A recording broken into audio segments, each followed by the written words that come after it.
Good evening. Hello. Is this thing on? Yes, it is. Good.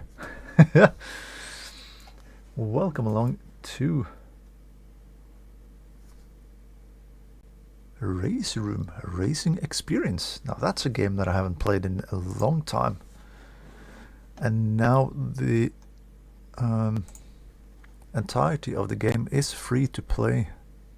Well, the base game is free to play to begin with, but you can use absolutely all the content in the game all the way through August 18th. And then after that, from August 21st to September 19th, there is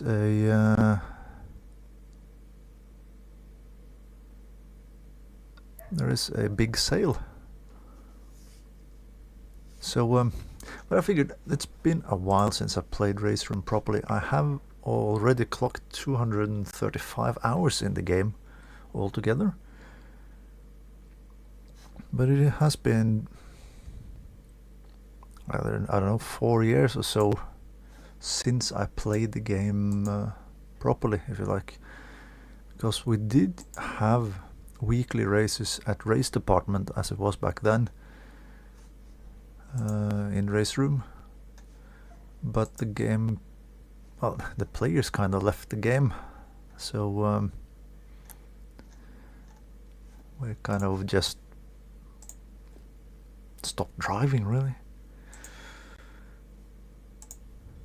So it has we have gotten quite a lot of new content since I played last time. Now if I could just click the right button and get in the game, there we go. Yeah, it says in here as well, free to play up until August 18th, so a full month of free driving. Hi guys, Kev, Simon, Hugo, Jonathan, welcome along.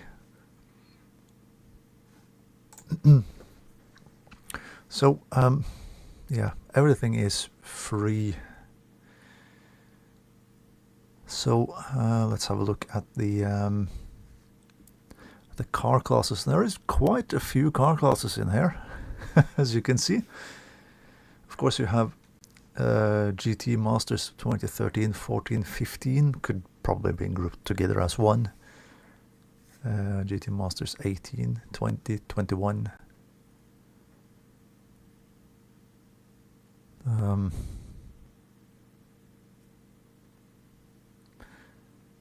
have this Mercedes C-Class DTM from 2005 and this CLK DTM from 2003. They are separate classes.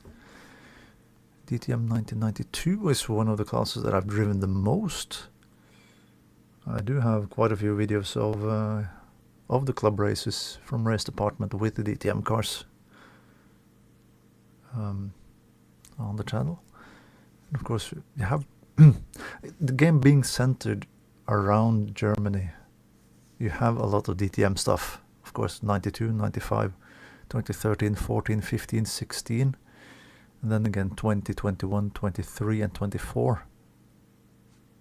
Are all of those GT3 based? No, it's not. 20 and 21 are based on the 20 is based on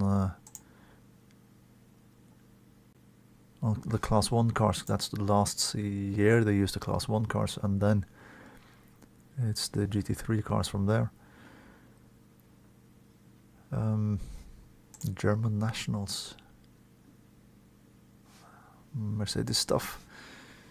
And of course, you have Group 2 of a Volkswagen Scirocco, Group 4, the BMW M1 and the Porsche 934. You have Group 5, which is a bit more populated with more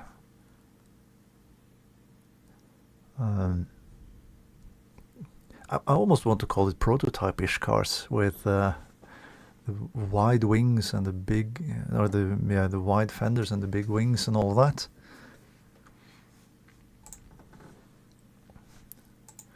have a couple of Group C cars in there.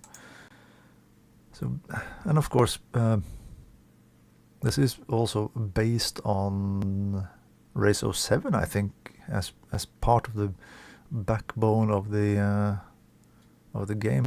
So you have the 2013 WTCC cars, which were the last season of the 2-liter, the S2000 formula, if you like.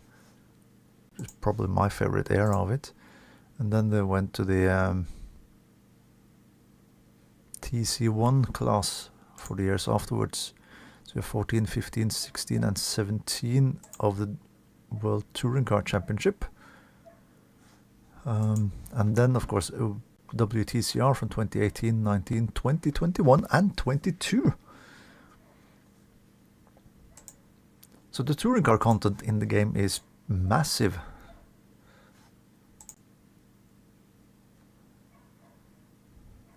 And of course, one of the things that has been added lately is the Super Touring cars.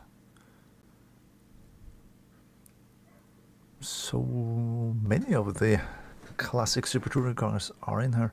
There are, of course, a couple that we miss, but well, not everybody is as keen, if you like, to add their cars in the game, the old cars to the game like this.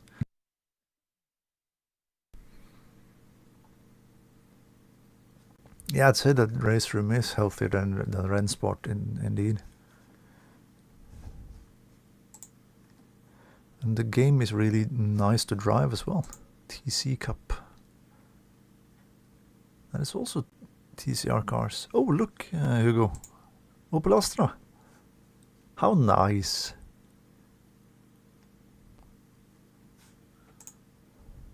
I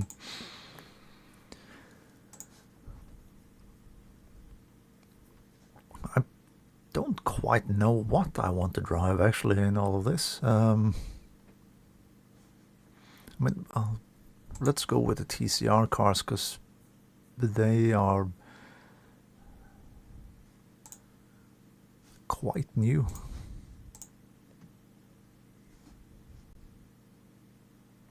I have no idea which one of these cars I want to drive.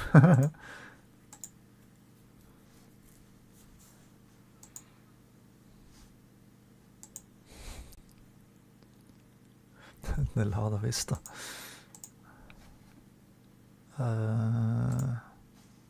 Because then we need to go back to WTCC stuff. Yeah, no. Well, you know what? Let's start with the Super Touring cars, maybe. They do range a little bit from the production year in all of this as well. Because I think the Volvo 850 might be the oldest one of the cars in here, and the Alfa Romeo it might be the newest one.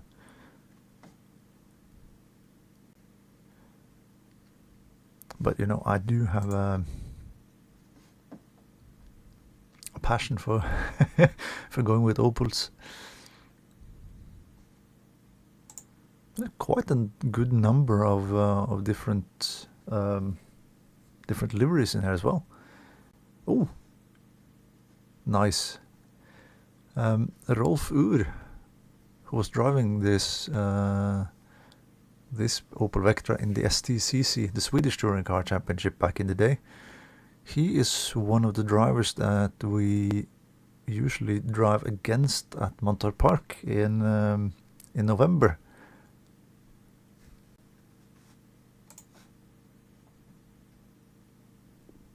When we do the our annual endurance race.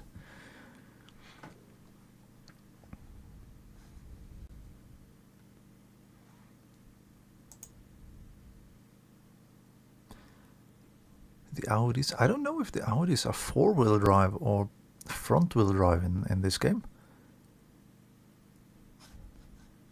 You know what? We can find out. Oh yeah, wait. The tracks also. There is a small number of tracks to choose.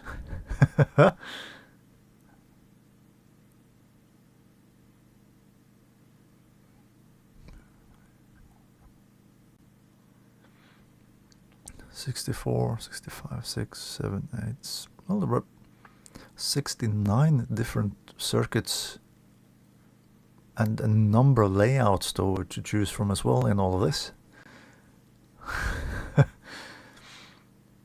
And of course, being based on the Race 07 stuff and the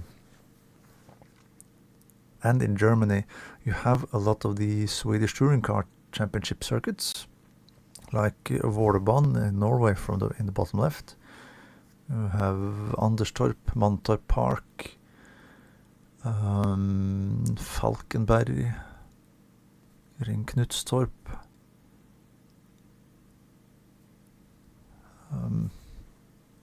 I think there is one more as well that I can't spot at the moment. But yeah, and also in Germany, Allmannring, which is an airport-based track, I think. You have Aarhus, street circuits, of course, Hockenheim in both modern and old layouts. Also Schleben, Nürburgring, Norrisring, Nordschleife, Sachsenring.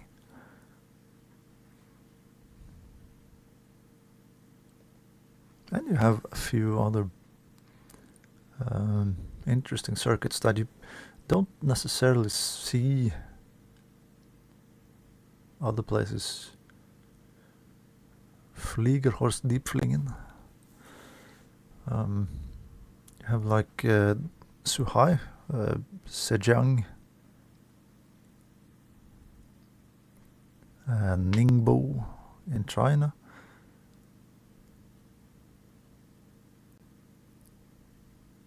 Slovakia Ring is a nice circuit. The Stowe circuit at Silverstone in here as well. Circuit Assen. So there is a big variety of stuff, and of course, like Nogaro and Macau, the street circuit in Macau. It's like there's so many good circuits around here.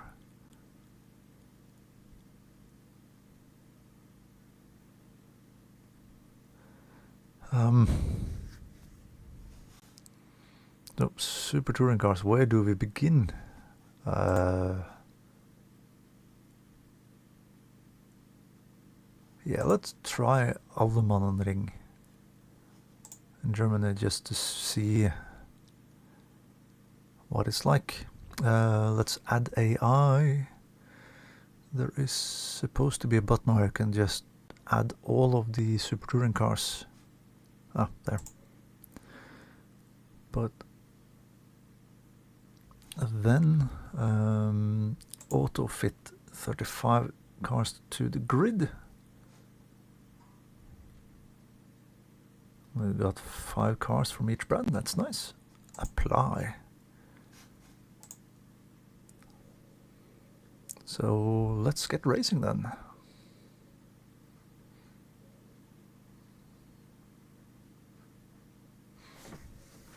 Well, car roster.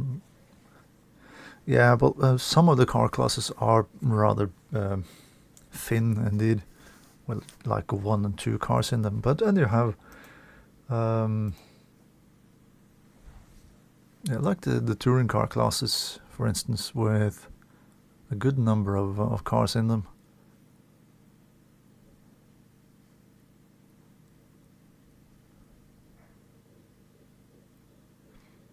Another fun feature with the game is that you can create your own custom championship.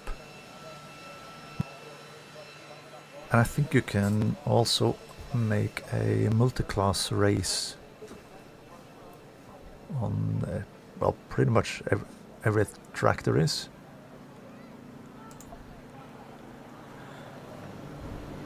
Let's see, ignition on.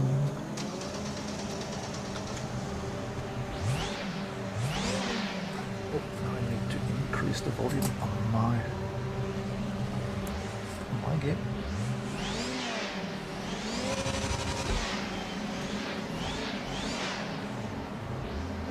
There we go.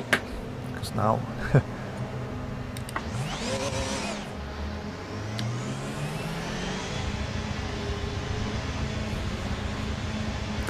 because the cooling fan on my PC started to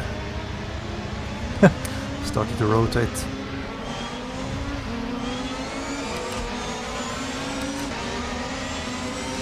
Started to spin and then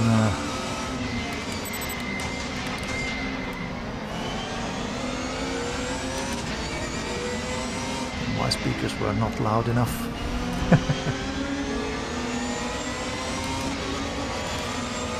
Well, this is a circuit that I haven't driven on ever.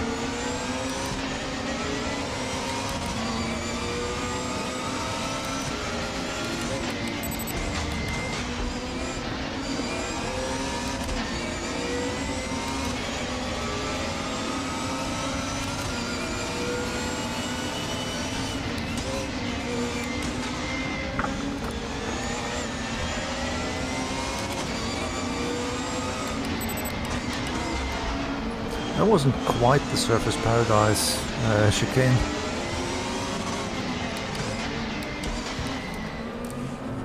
Oh, and we have a Macau hairpin.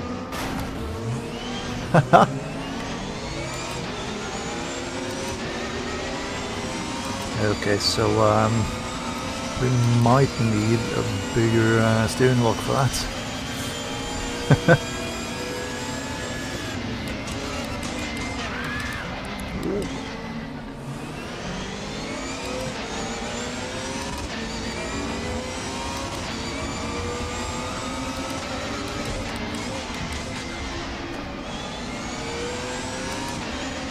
I think the Audi is four-wheel drive. It seems to be pulling a little bit from the rear end.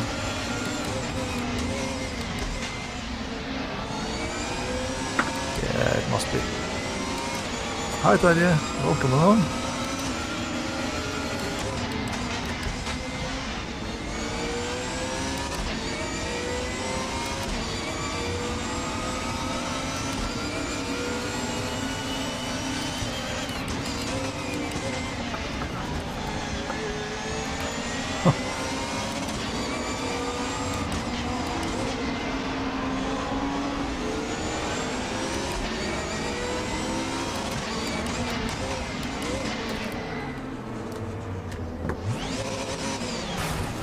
Yeah,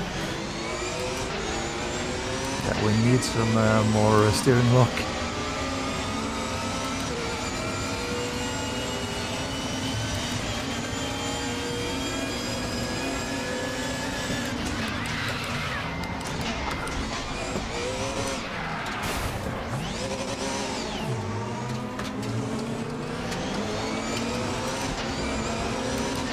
That will not count anyway, so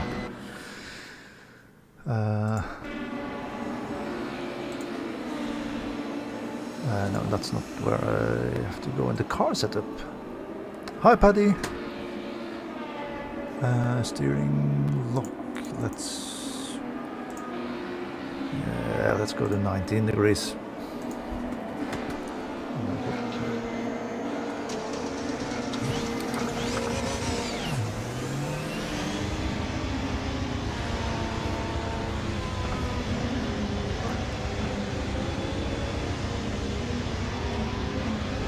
Yeah, it is. The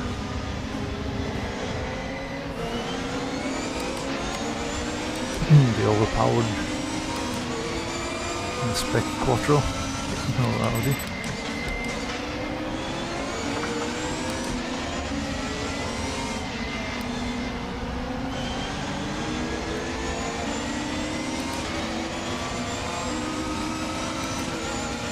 Now for someone who enjoy R Factor 2, I really do enjoy this as well. It's the I think the game also builds on the same physics engine.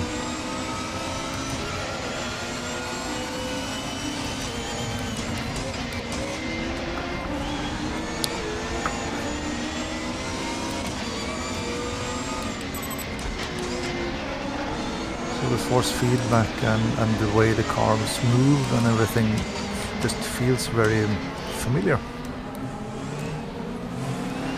Yeah, that's more likely for the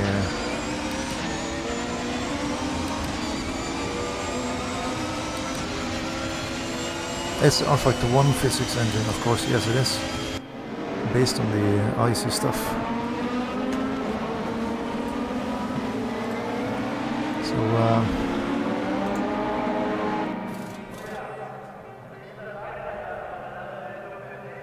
yeah, so for someone who's been sim racing or, you know, have been driving racing games for a number of years, all of this will feel very familiar. Well, it might look a bit dated compared to more modern games, but it doesn't matter. It still looks good on a reasonably high-end computer.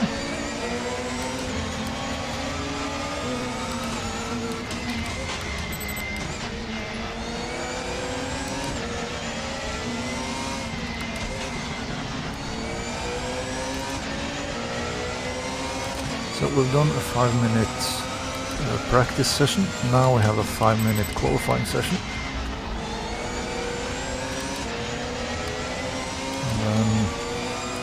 I think it was set up two races in 10 minutes each.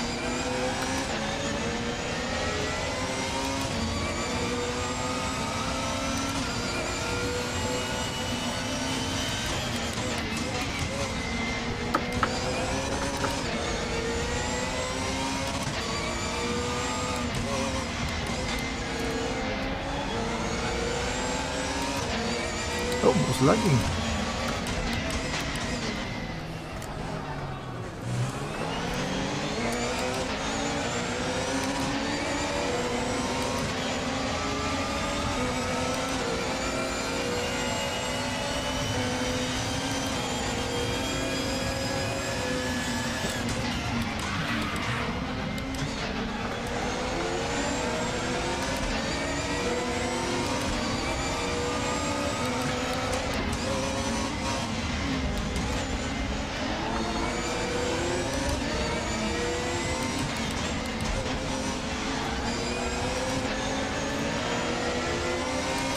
I don't know if it's possible to set up private qualifying to not have to deal with traffic. But still.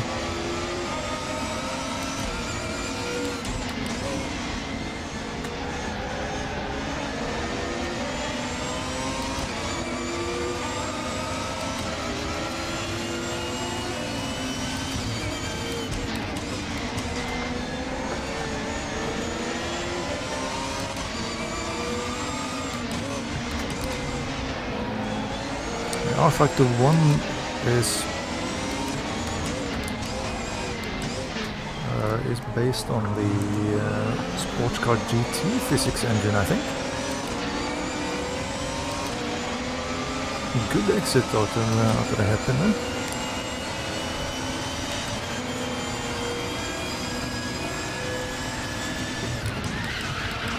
That was way too late on the brakes.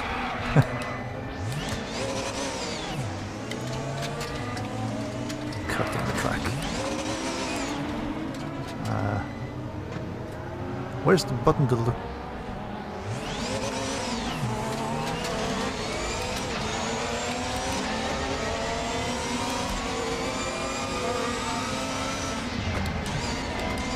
And yeah, R-Factor 1 based on Sports Car GT. That is because it's the same company that is behind the same games.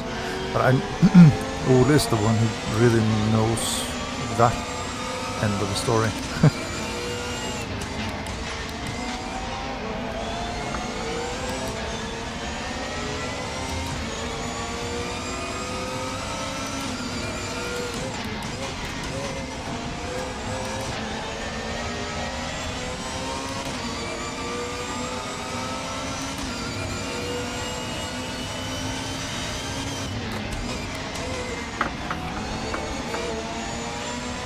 it Cars 2?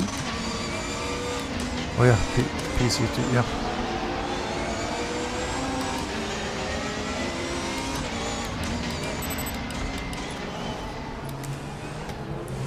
I can hear the downshift protect is kicking in also when I'm trying to gear down too early.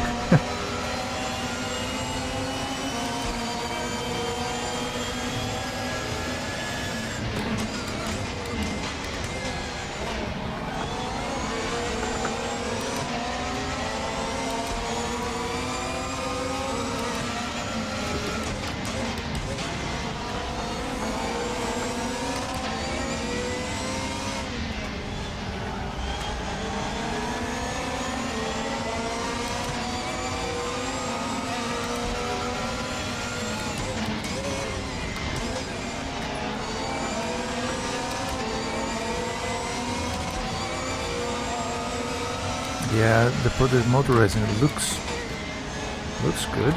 It sounds interesting as well. I'm interested to see what it will be once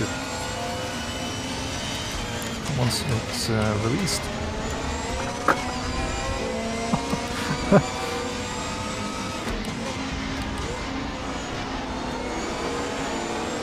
No.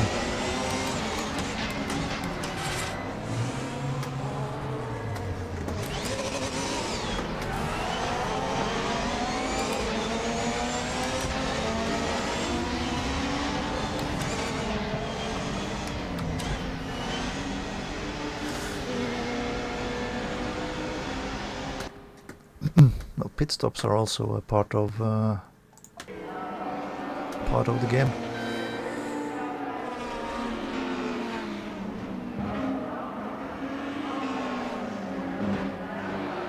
Having some issues with the first braking zone. Yeah, I have no idea when to brake for it. So I didn't set the AI to any set level. I just I set it to the adaptive AI, which should respond to the way I'm driving.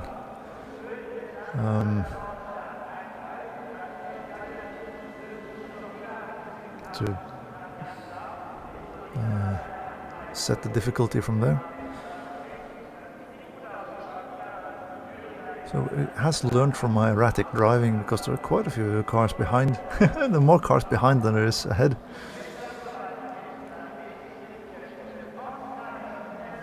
Thomas Shi in first or second position rather, in the first row.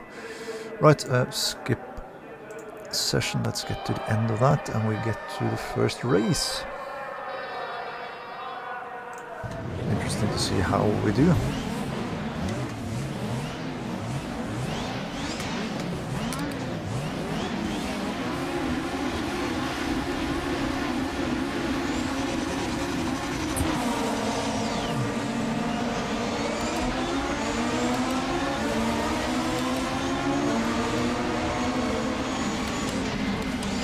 Have a good launch because of the four-wheel drive system, but you can't use it for anything. Now we're getting mugged instead because of people stopping on the road ahead of us.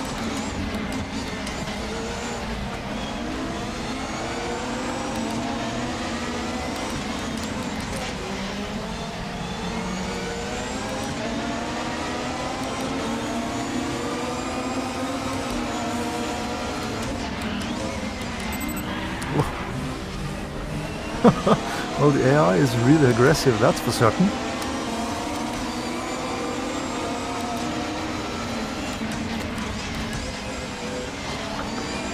Oh, whoa, whoa, whoa.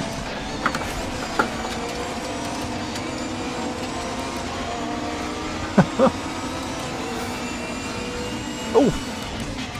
Was that somebody flipping up ahead?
Another one.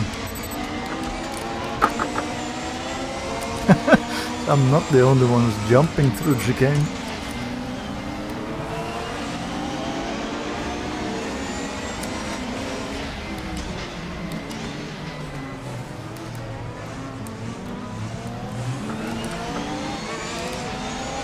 Cheating a little bit into the hairpin. What kind of cars were driving on this track? Would it be like the mid-90s DTM?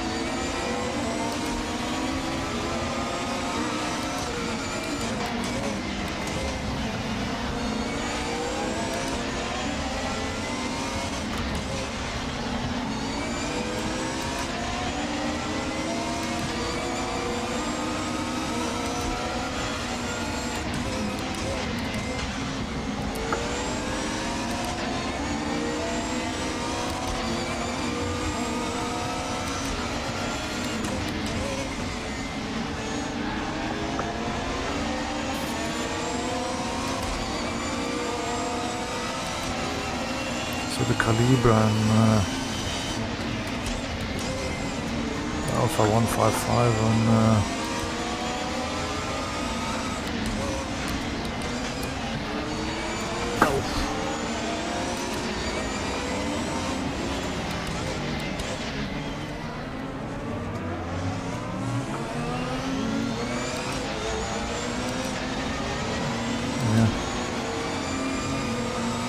that must have been interesting cars on such a tight circuit.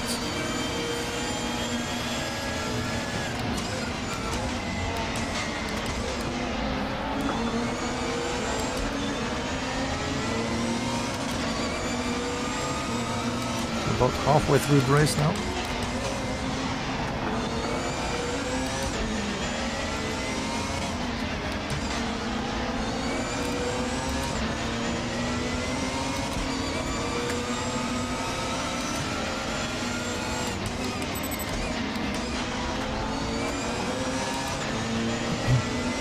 And the Volvo flashing lights behind me.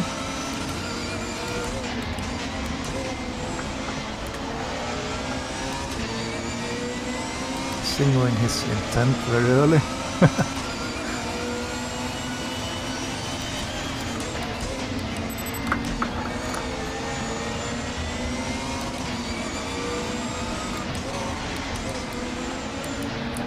Yeah, the AI is really rapid in this track. Looks like this is the only part where I'm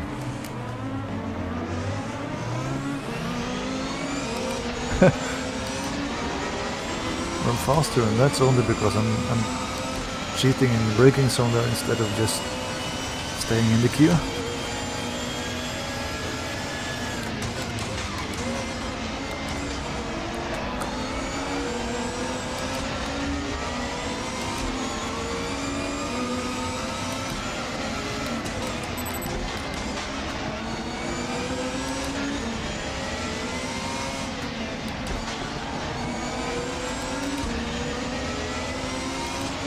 And also, this game being a touring car game, it means that you can be a bit more physical with the AI without being flinged around the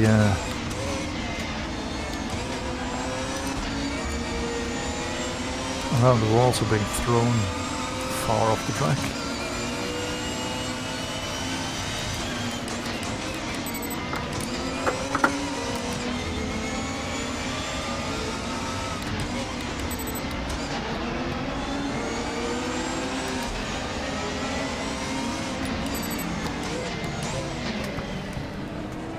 Found a weak spot, yeah.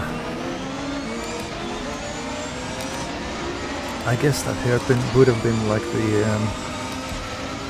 in real life, like the hairpin at Macau, where there's a constant yellow flag and no passing.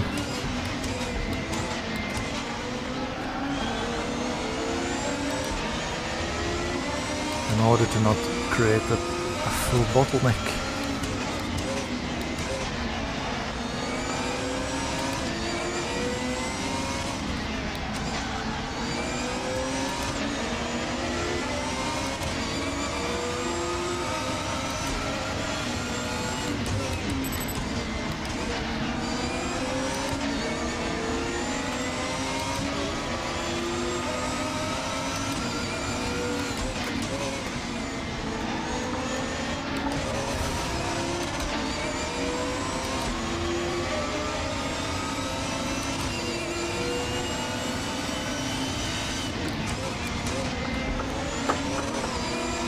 It reminds you of Long Beach. Yeah, I can see that.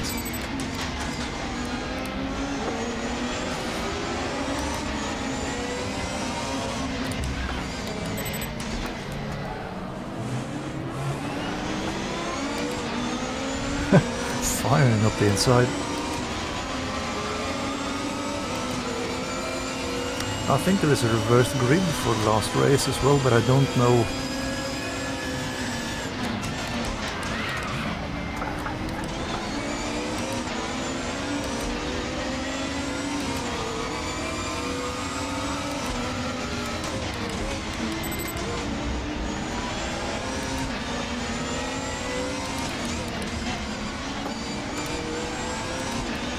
Don't know for how many cars it's reversed, if it's 8 or 10 or whatever it is.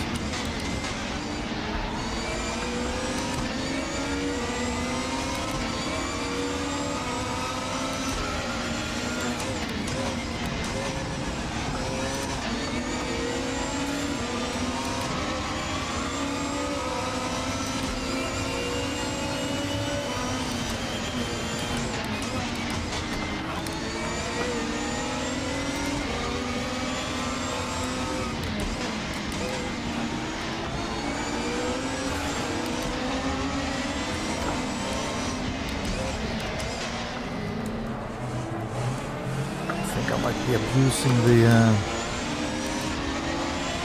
chicanes a bit more than I should as well.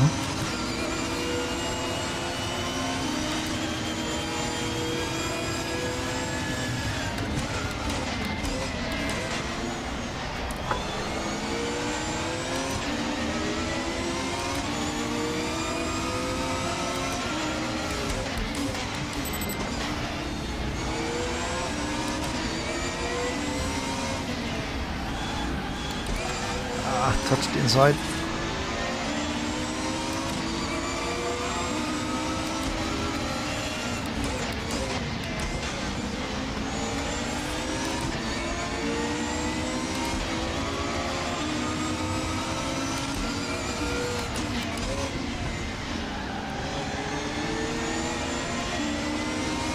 It's the last lap of the race.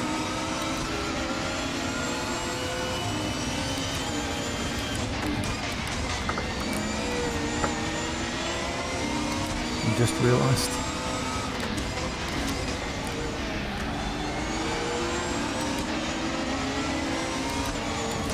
Oh, he closed the door.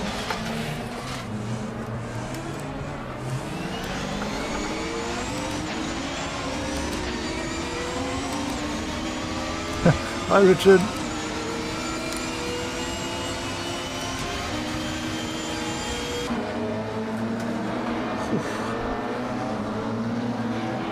Rather hectic.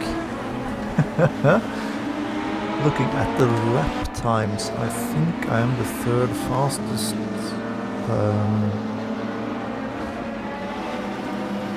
I have the third fastest lap time of the race. Yes, it does. Oh, 2 cars retired. 2 cars retired on the opening lap. Is that the cars that was being sent flying, maybe? Possibly.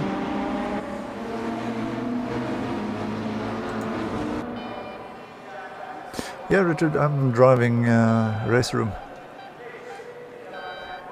Because the game is, well, everything in the game is free for another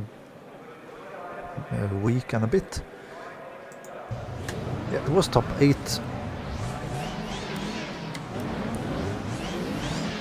Top 8 that was being reversed. We should have a lot cleaner getaway this time, hopefully.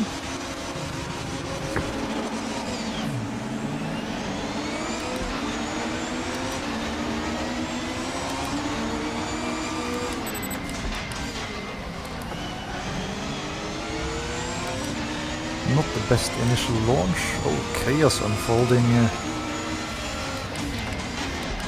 behind us into turn 1.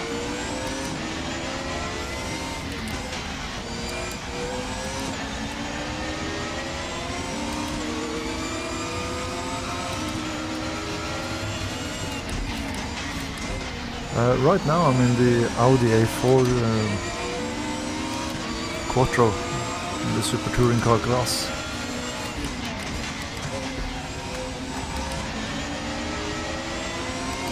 We're jumping over to something different once we're through this race.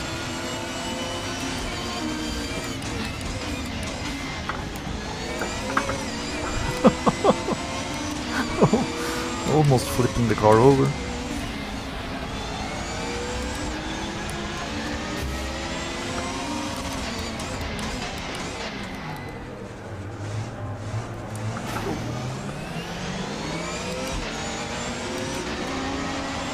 Almost enough steering wheel to get around the last corner. Alright, let's see if we can get away this time.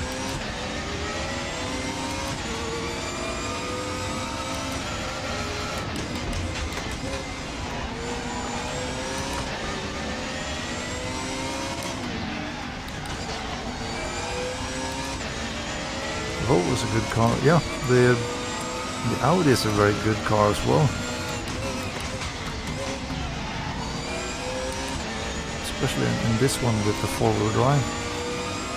I was right again.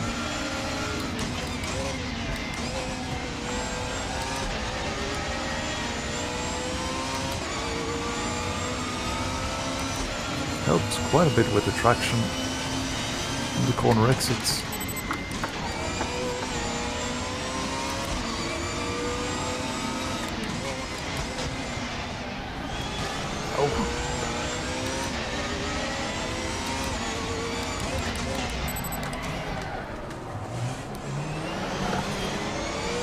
Hope to pull away, but keep doing mistakes everywhere instead.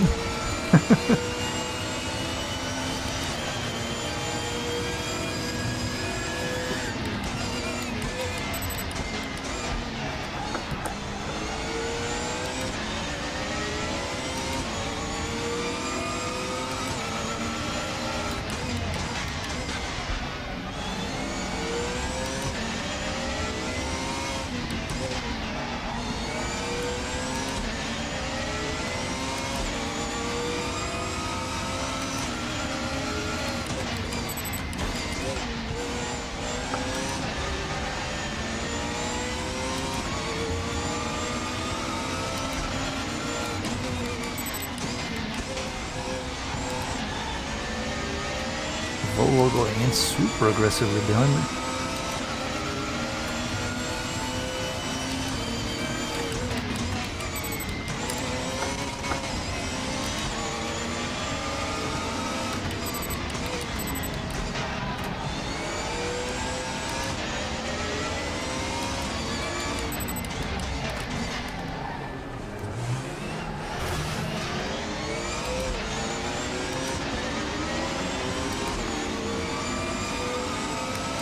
So I pulled a little bit of a gap.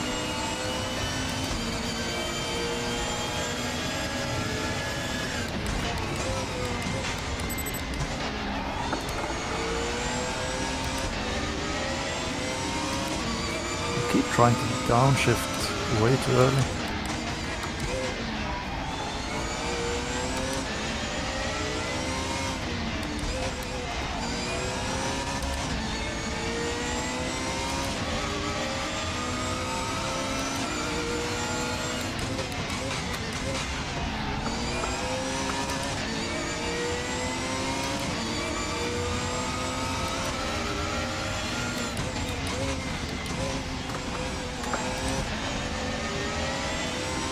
Was well over a second behind me there at the end of the lap, but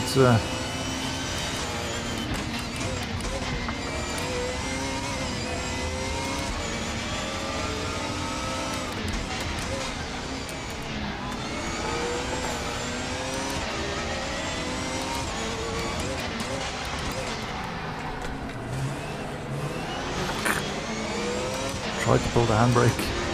Didn't help.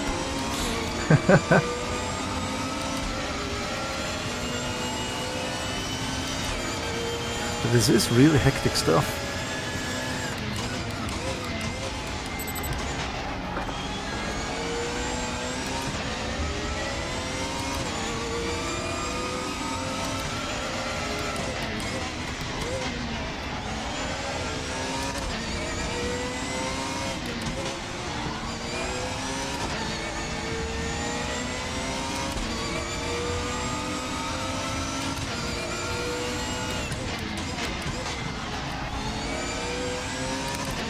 Handling wise, compared to R-Fighter 2, it's pretty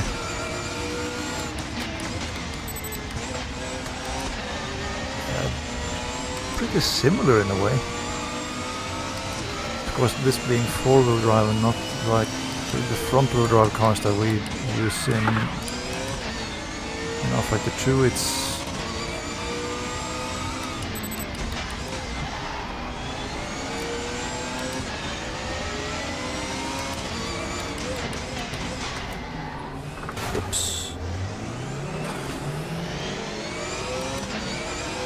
actually turn into a road this time.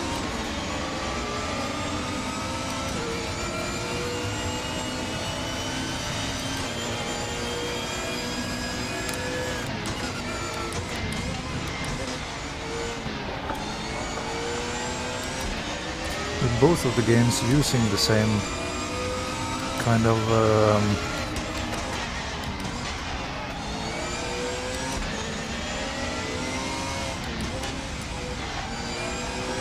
same physics engine, they end up feeling quite similar when driving.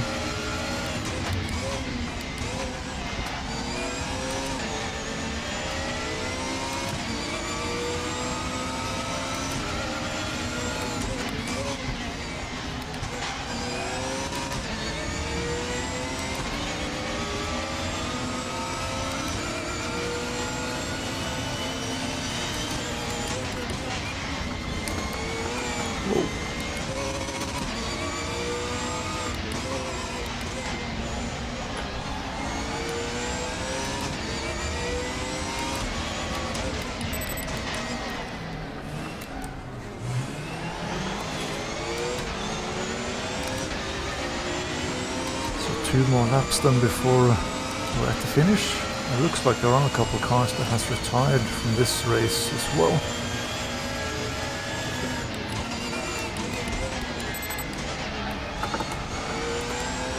Oh.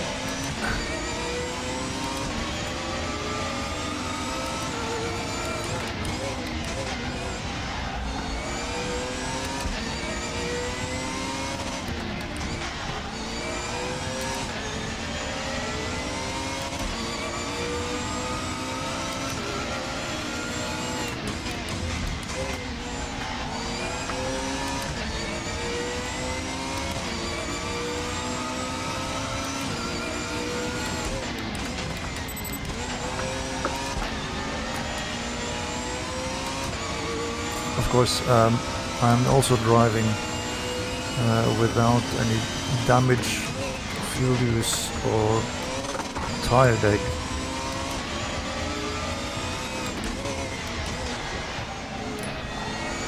Because that wasn't turned on for some reason.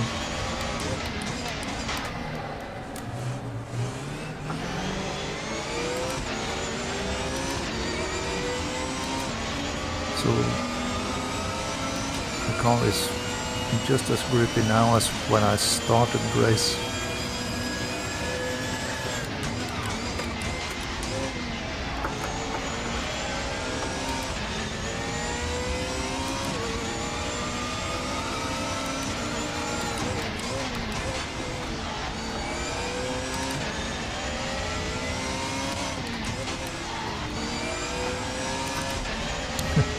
Videl behind us has found a gap in the traffic to put in some really fast laps.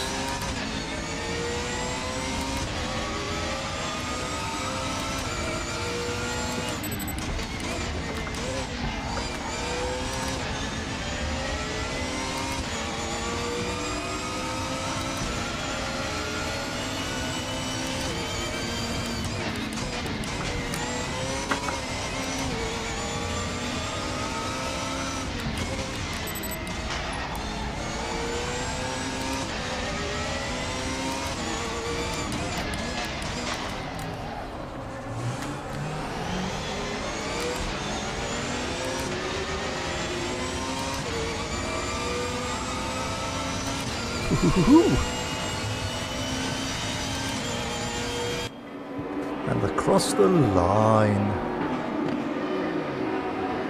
120.165, as my last lap, and that was faster than Riddell did. Took back the fastest lap of the race.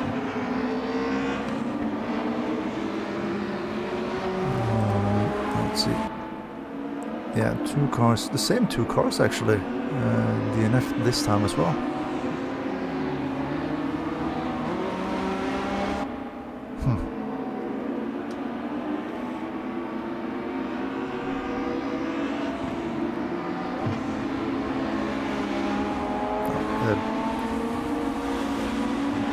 Time left.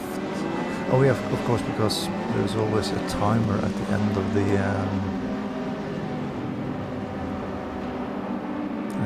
race.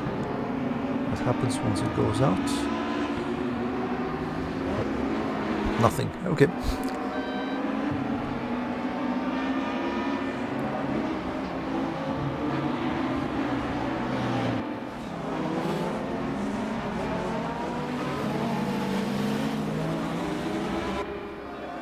Yeah, the AI cars are really really aggressive.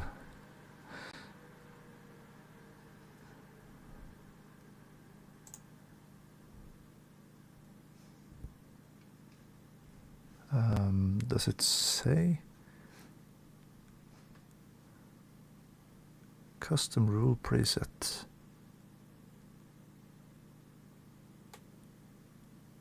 Yeah.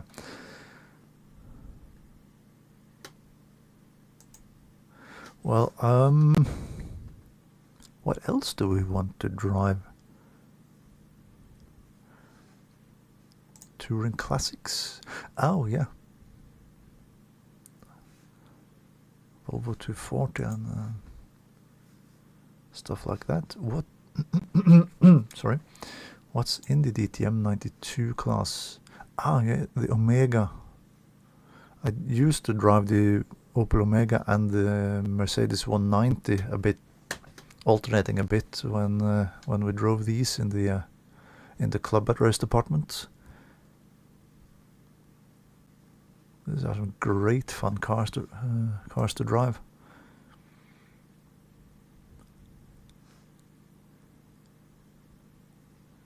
Porsche Carrera Cup Scandinavia.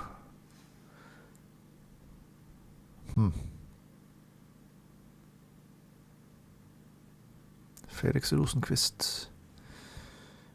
Björn Weirdheim. Prince Carl Philip. Roar Lindland, a Norwegian driver in there. Magnus Öhman. Oh, wow, how many liveries are there? Lars Bertil Rantzov, Ole William Nashnes, Fredrik Roos. So quite a few names on the cars from people I've seen in one race or another. Lars Bertil Rantzov again. Stig Blomqvist. Anton Marklund. That's a rallycross name, isn't it? Marklund Motorsport. Yeah, it must be. And it continues even further. Jacques Villeneuve. Johan Christopher. Oh, that's a old GT1 livery. Yeah, Porsche 911 GT1 Tribute. Emil Heierdal. Jan Magnussen, Fredrik Ekblom.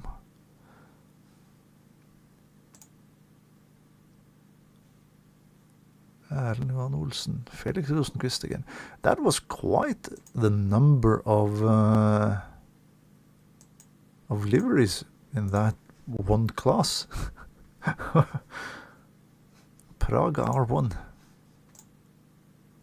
I know of a driver who usually do a lot of sim racing, who have some close attachments to these cars. GT2, oh yeah, that's the new GT2 cars.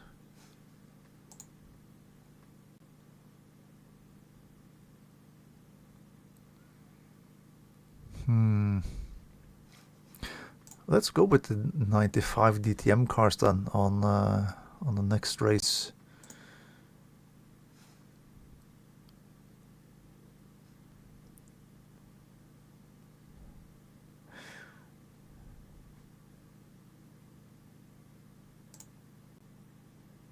Okay, there were a lot more liveries to choose from for the Alpha as well, compared to what I thought we would have. It's nice. Mercedes C-Class DTM. This is also a good-looking car.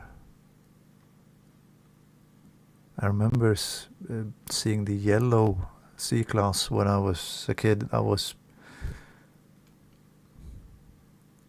really taken by that car. It was really, really such a cool car. Suckspeed Mercedes, Ellen Lore.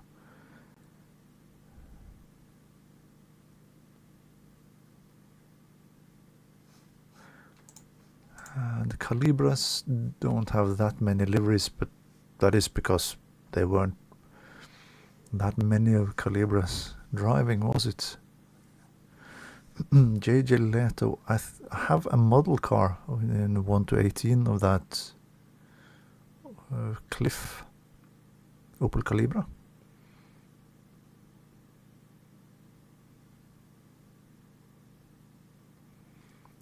Så Opel Team Just.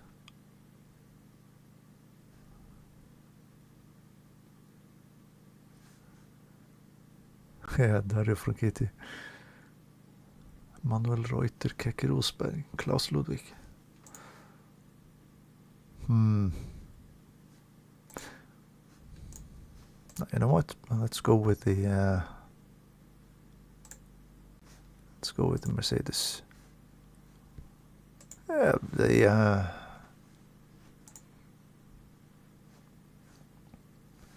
see, and we can clear the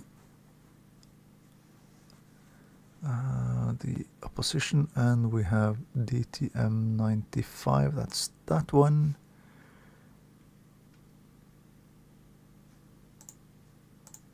And we change the track.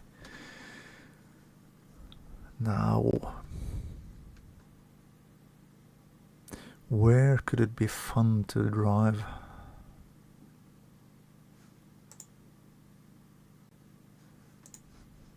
Oh, it just goes completely out of everything.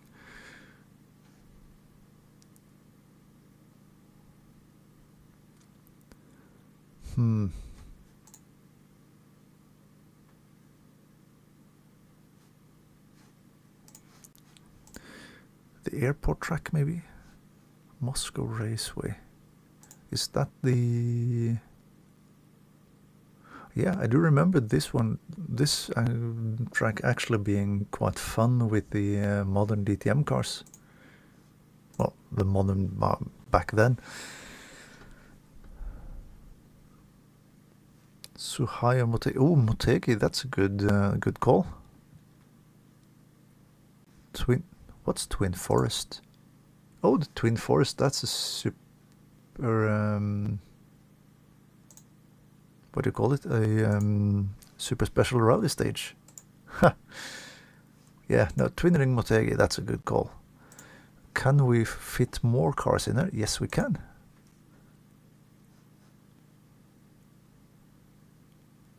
Wait, I got an idea. Boink. So that's 34 cars we can fit of those. How about we...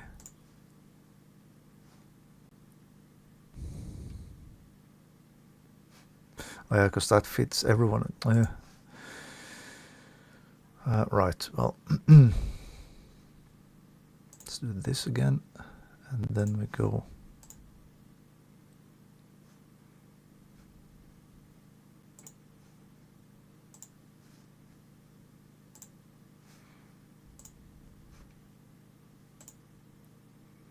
$38, $39, and $40.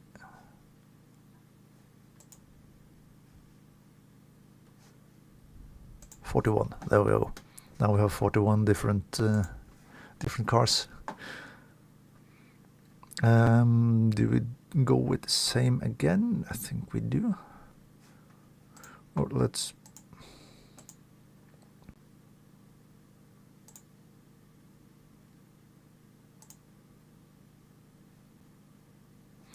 Do we leave the damage on? No, or do we leave the damage off, rather? Now let's go with full, that'll be fine.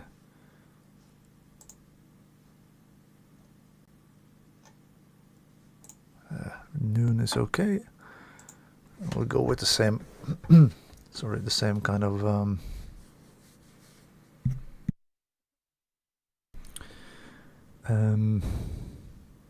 setting for rest.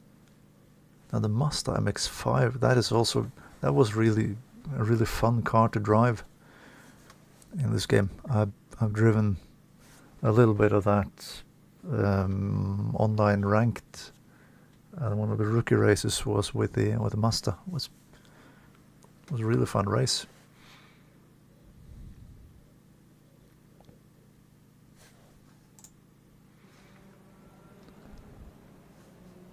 Car setup, 40 liters of fuel, that's probably fine. Brake pressure at 100%. Go down a couple of clicks on that, because I did lock with the Audi quite a bit, so we have soft and hard tires to choose from. Yep.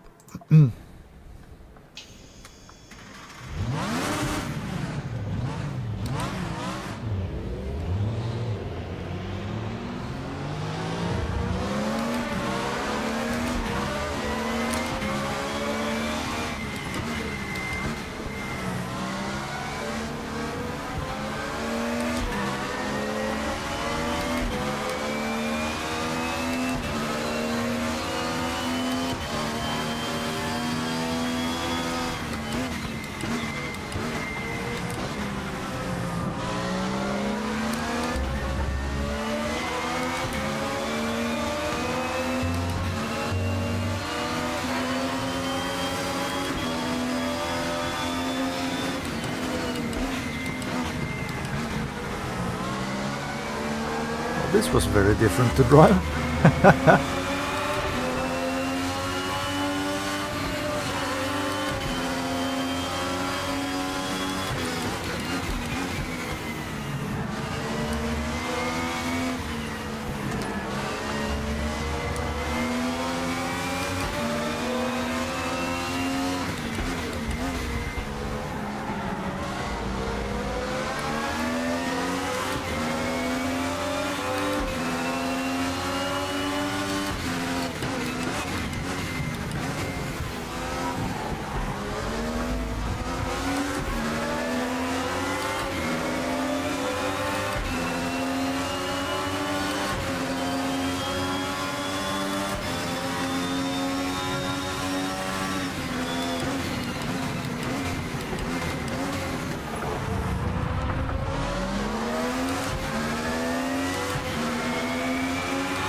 Next lap will not count because I went off the track and into the gravel.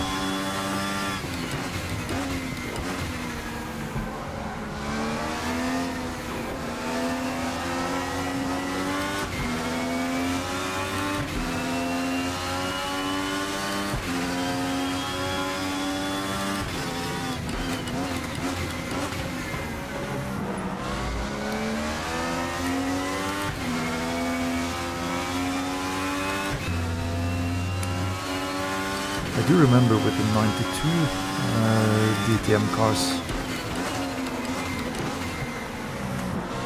I was going sideways through every corner to get cars turned in.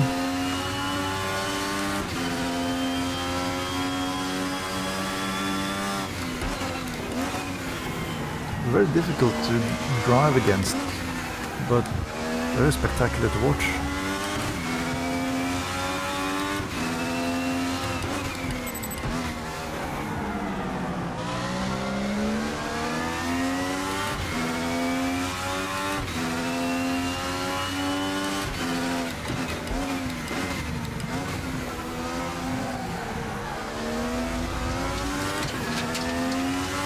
have to turn the wheel even further to get proper use of all the turning on this car compared to the Super Tourer.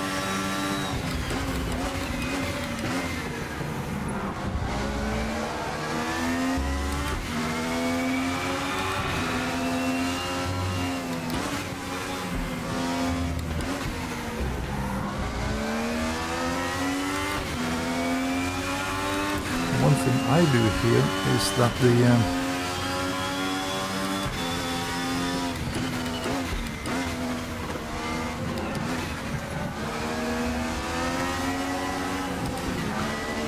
engine note gets muted slightly whenever I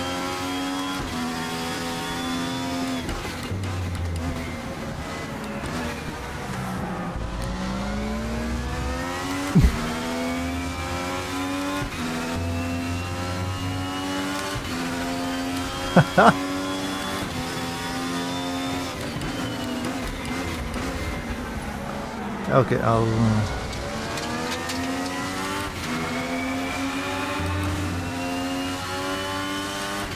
lower the car volume or the game volume a little bit then.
I do wonder if there is any traction control on.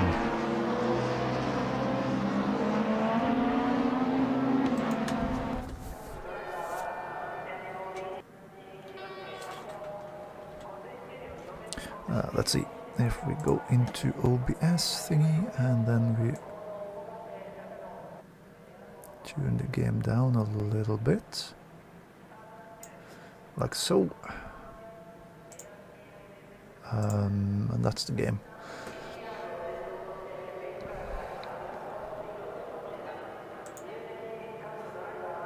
Yeah, now let's see, is there any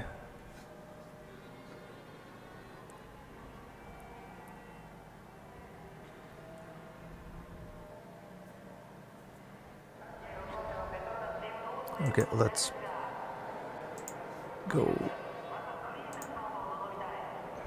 click better or higher up on that. Electronics, let's see. Okay, so there is ABS and traction control on the car. Okay.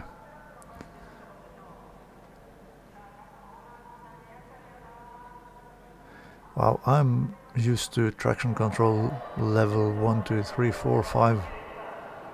And not this very fine-tuned traction control.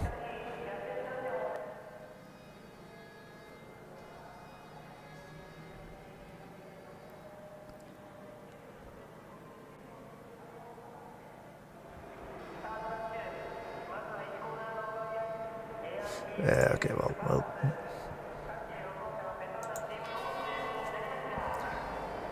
Leave it as is for now. No, the thing that I tried to say, but what that was drowned out, is that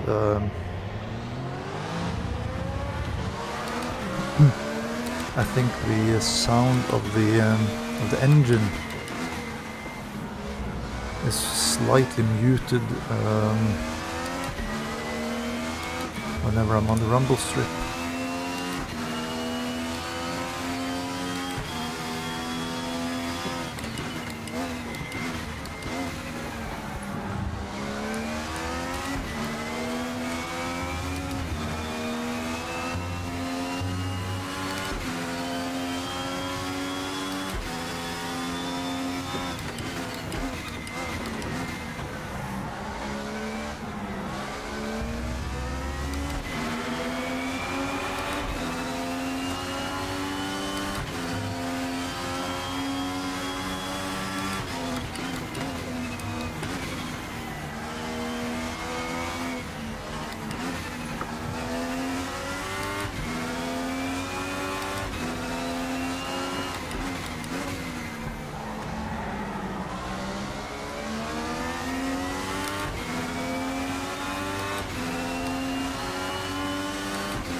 multi-class racing.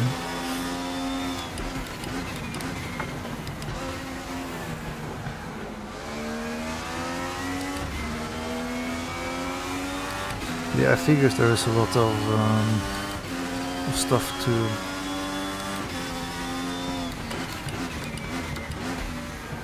adjust on the car.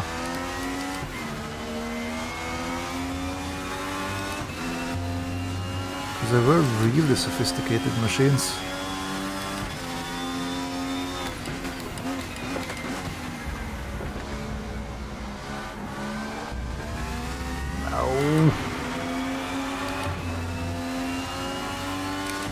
Okay, so we need to just completely stay off of the curbs on this track then.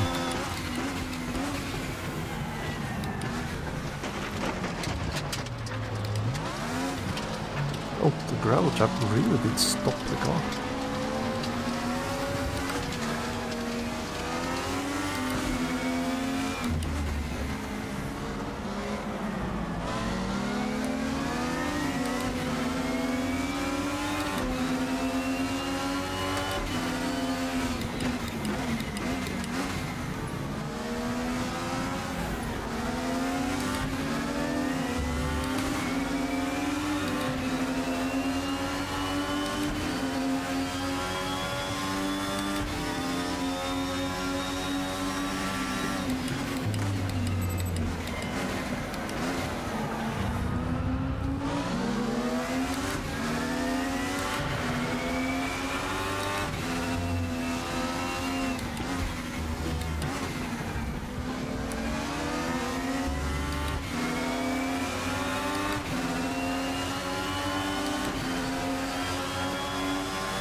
Okay, last chance to get a valid lap time in.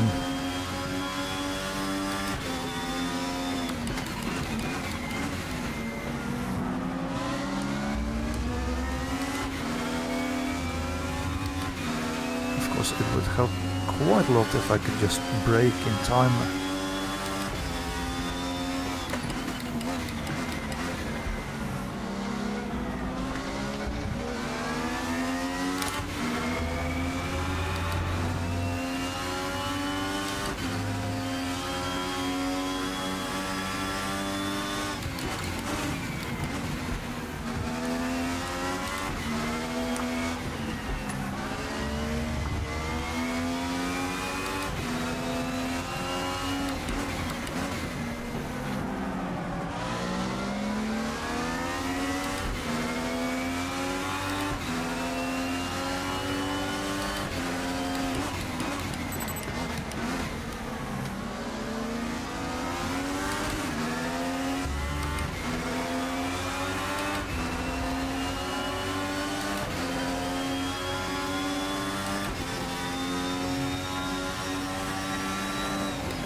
Well, I'm not lost, but I'm not far off.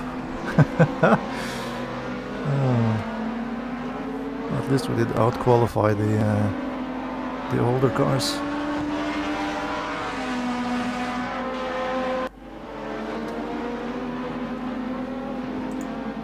But I can definitely feel the traction control.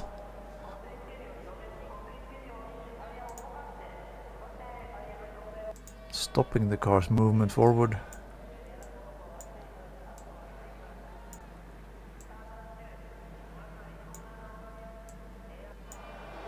Yeah, let's do that. Now, one thing I didn't look at was the fuel. Of course we get the fuel here.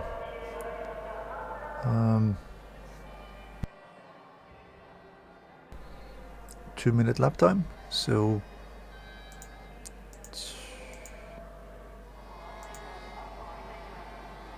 Then that would be 5 laps or so. Right? Yeah. Hold on, my cat wants to come in.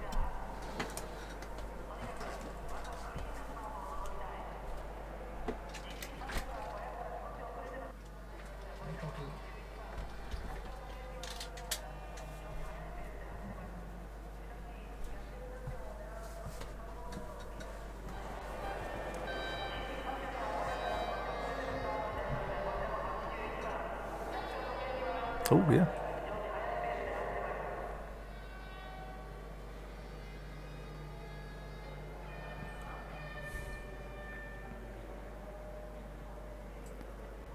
Well, let's try to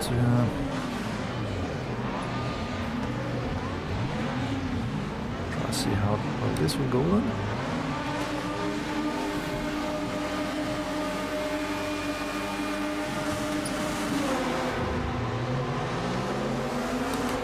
Great launch of the line.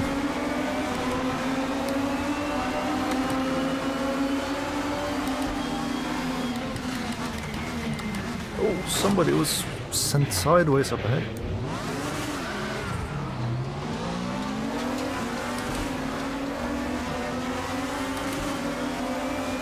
That was a lot of crunching going on into turn 1.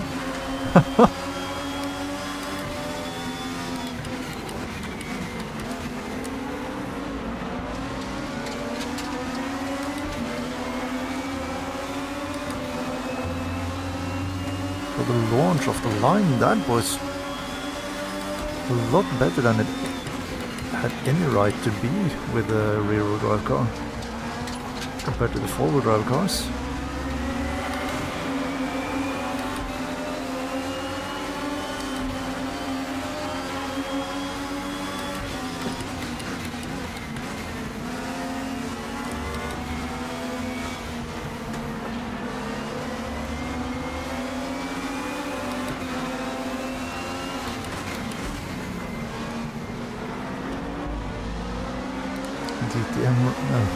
Yeah, PTCC race start indeed.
This is really fun though. 3 wide.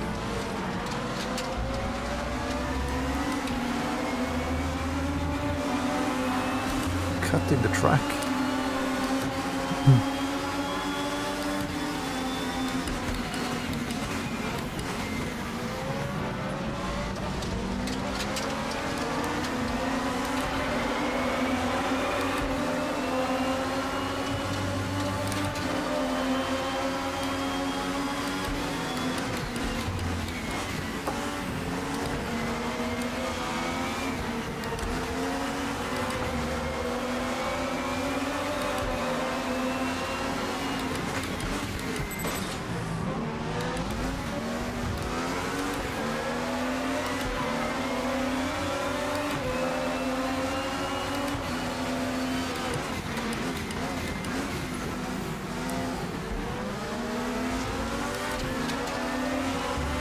Some solid race cars though, because with all of this contact there would have been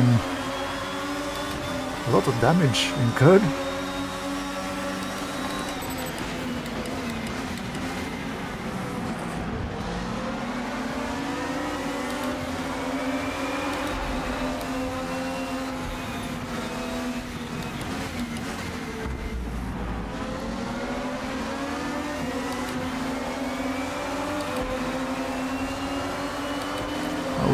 fuel should be good.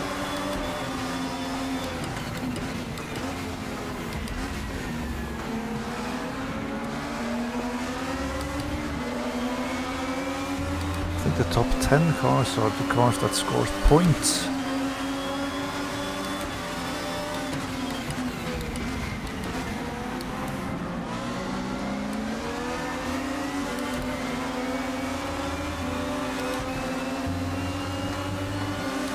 So we're quite a bit behind the point scoring position still.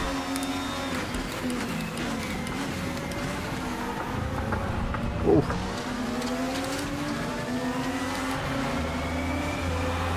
Was I tagged there, or was it just me spinning on my own on the brakes?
Yeah, I thought so too, Hugo.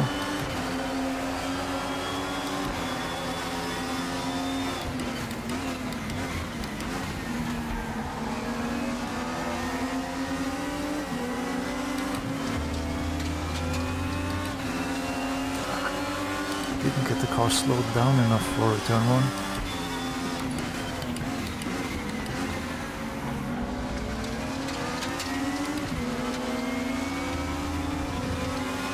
I really do like this track.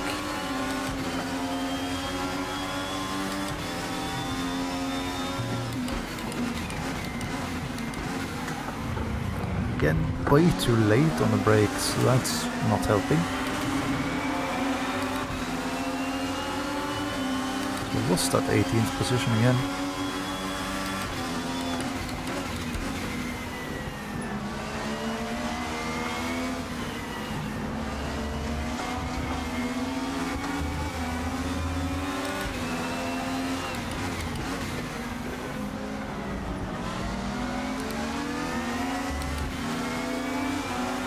Not gonna get that many valid lap times from this race though.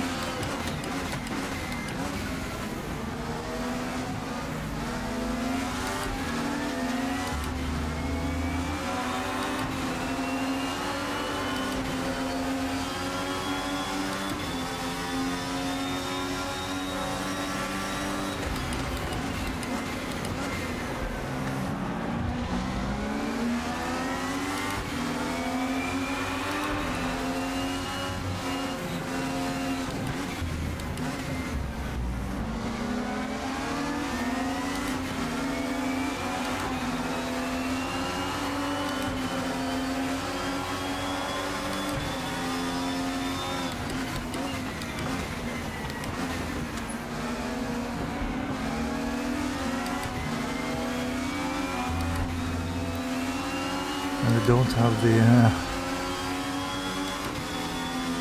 street circuit hairpin.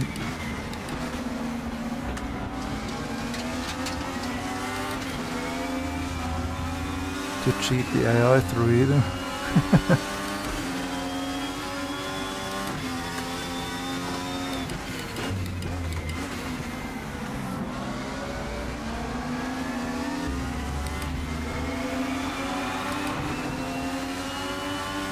Yeah, the fuel light lit up, but I think sorry, I think we're on the last lap, so I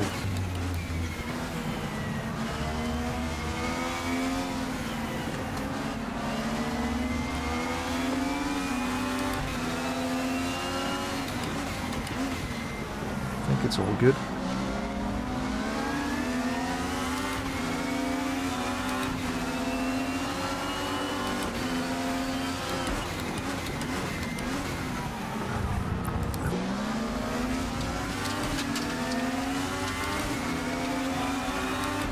Okay, trail braking is not happening with this car. At least not in the way I usually, or I'm used to it.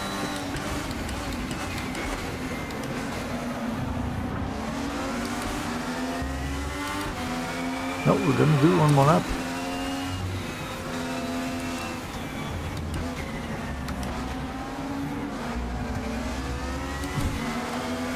And that just invalidates both this lap time and the next one. Yeah, no, I think we have enough fuel for this.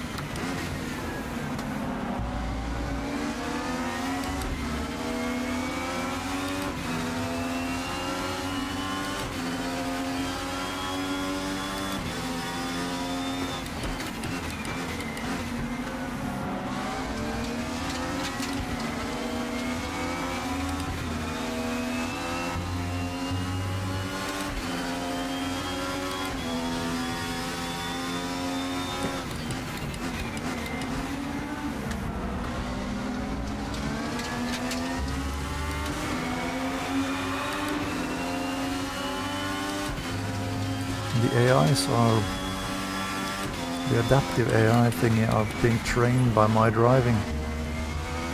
It seems like I've been training them too well, because they're too damn quick.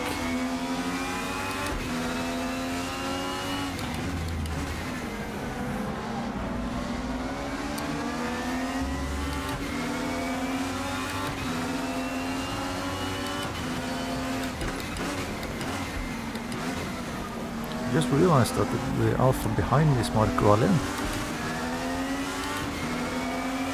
And the Alpha behind him as well is Marco Allen.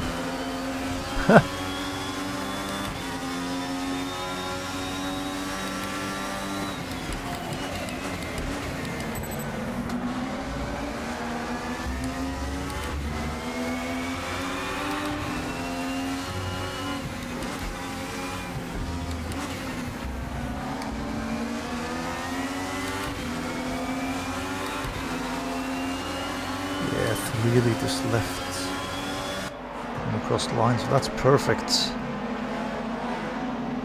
But yeah, I didn't have one single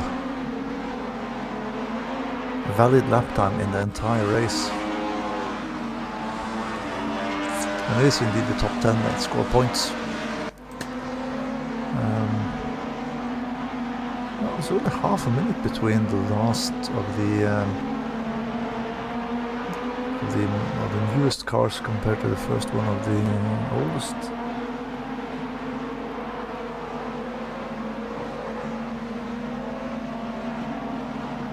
Yeah, I would guess it is the Marco Allen indeed.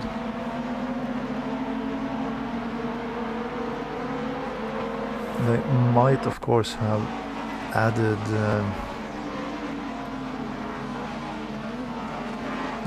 used some names that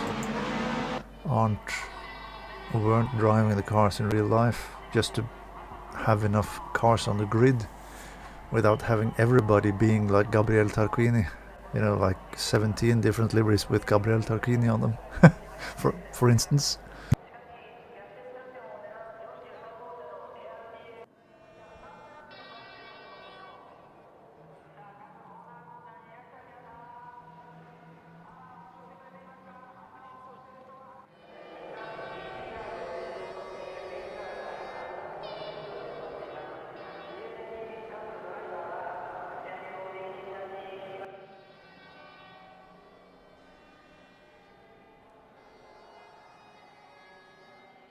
Oh, nice.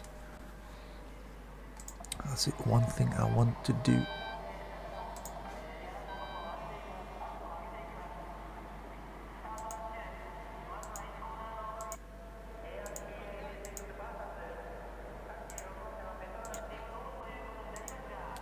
I think this is for each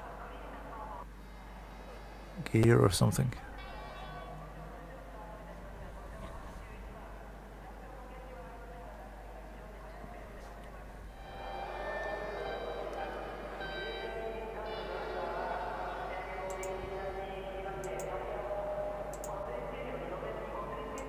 Yeah, I have no idea what I'm doing, but that's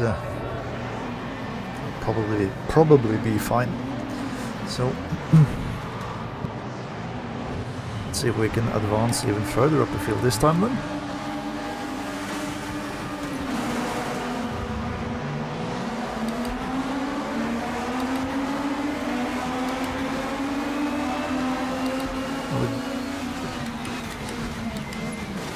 Oh wow!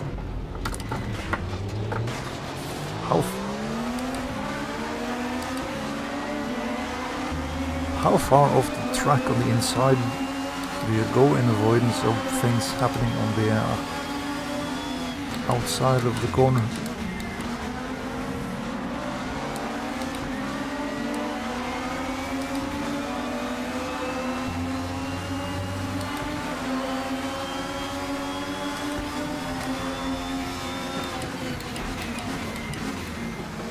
There's Mivo when you need him, yeah.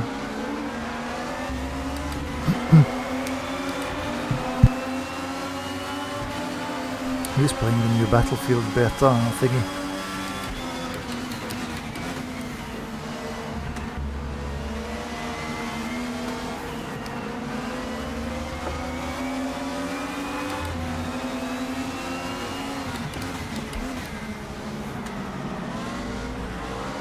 Now, I did pick up some suspension damage in that first corner.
Sorry.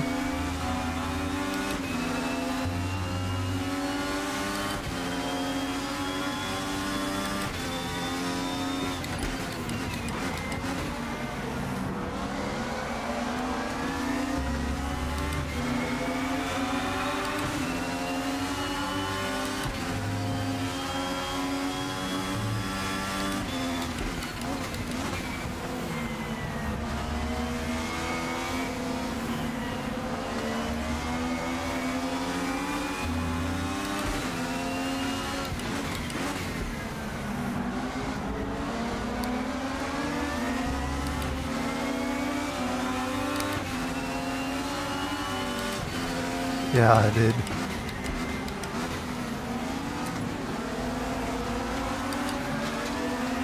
I took what you said about BTCC driving to heart.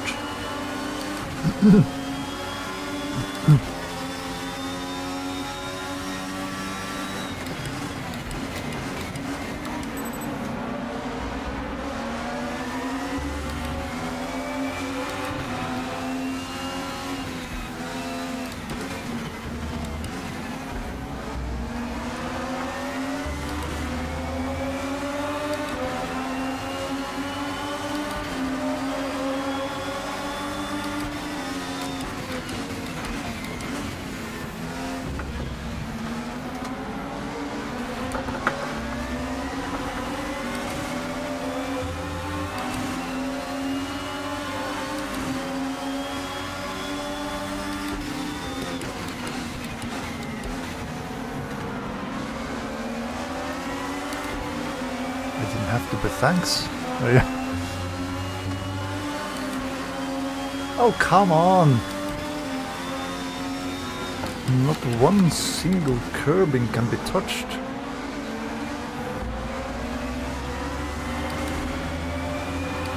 I'm not a big fan of Bernd Schneider.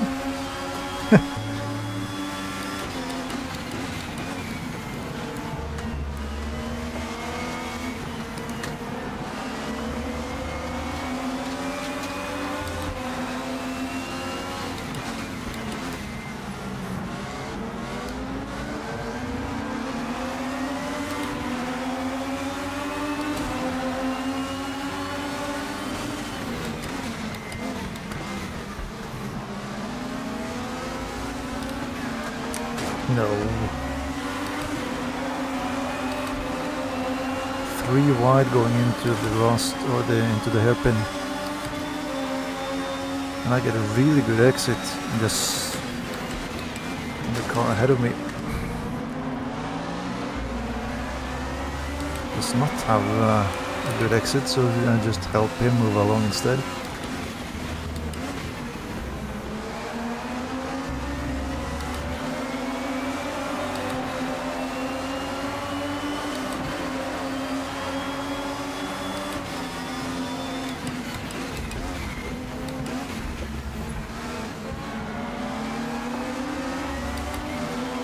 Oh, we're inside the points.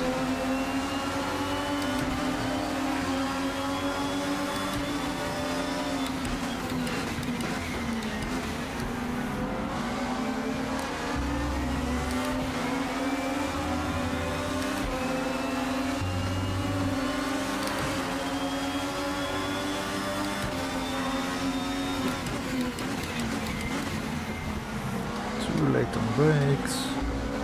Car don't want to turn, and I won't get the lap time this time either.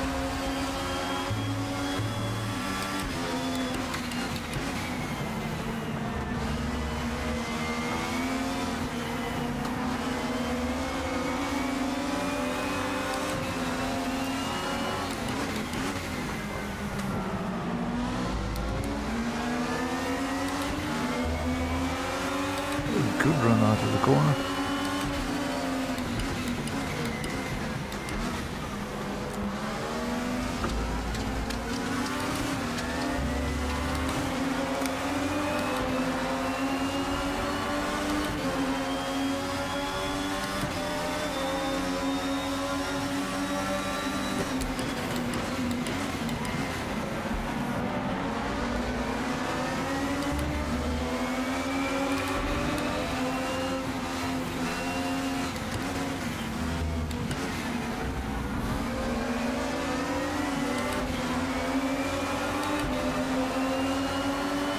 There will be no lap times from this race either.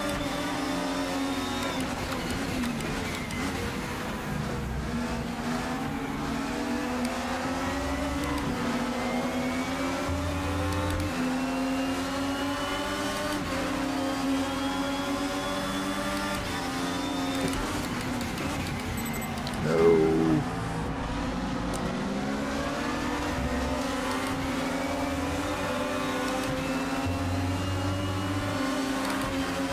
Got too greedy.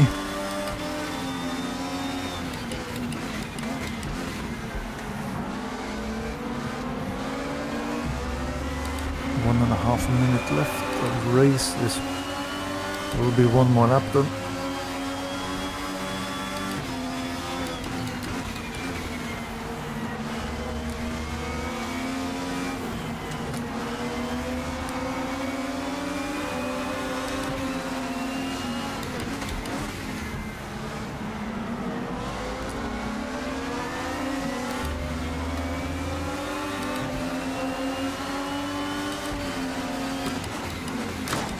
No, but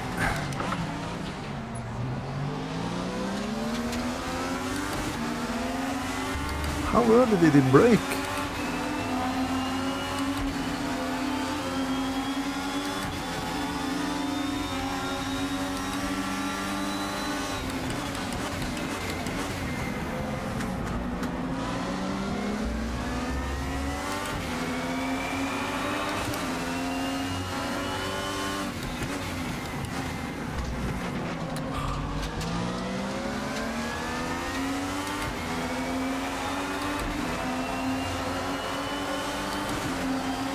How late did I brake?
Well, at least I'm within the points for this race.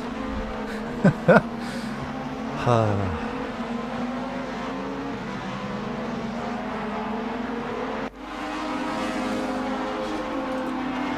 no, that wasn't really good, was it? I think I had a 152 point something as my best lap time, but I will never know because of all of the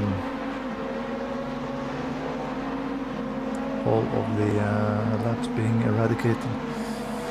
Nannini retired on lap 5. Was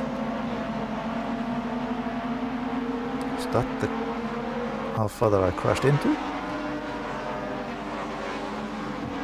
Looks like it could be, because that's the only Martini livery, the only white Martini livery. Oops.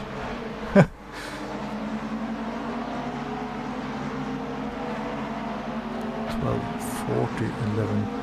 Yeah, it's a minute and a half then from the first car to the last. Well, let's do one more then before we round off for the evening. There is one thing in here that I want to try, and it's this one. The RaceRoom trucks.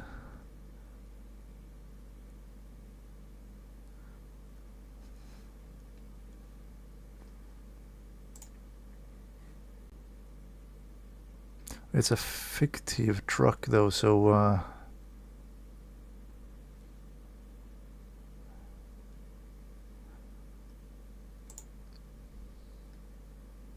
yeah, no, I do think the game is really fun, Hugo. It is.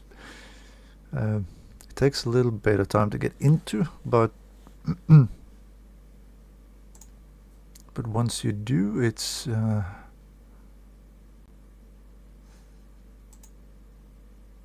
great fun.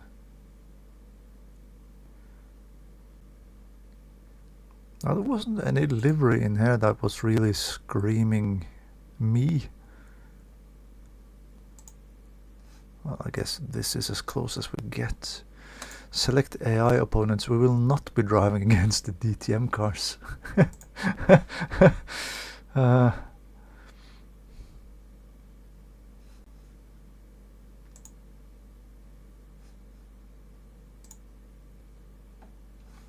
Well, let's do that for now. Let's have a look at the track first, because the number of the AI cars do depend on the track we're driving. I'm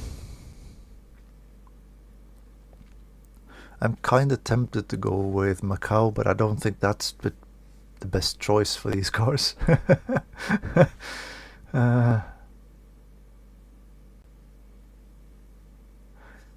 Not Allemannen either.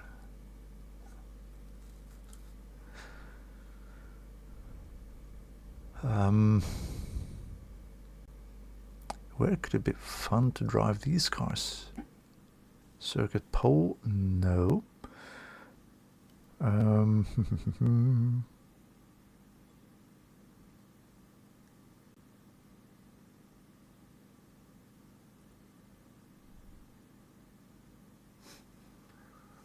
Like Nogaro, maybe?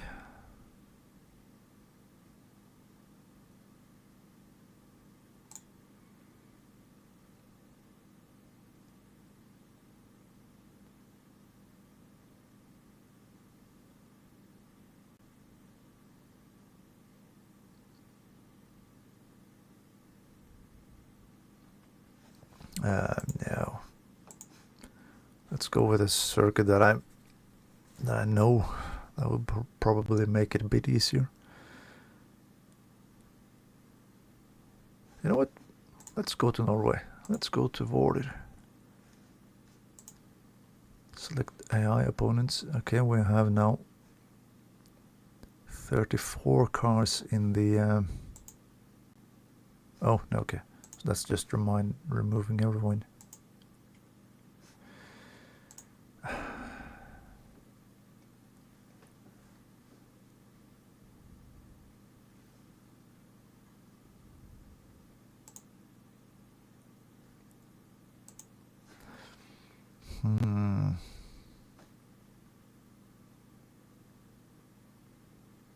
What else could be fun to have as a position in here? Oops. Bless you.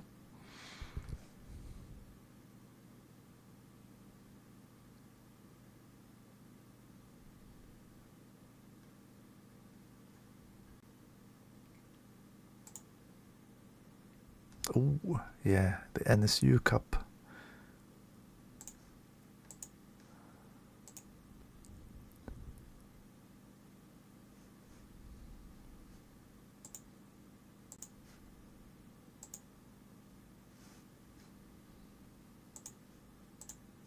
There we go.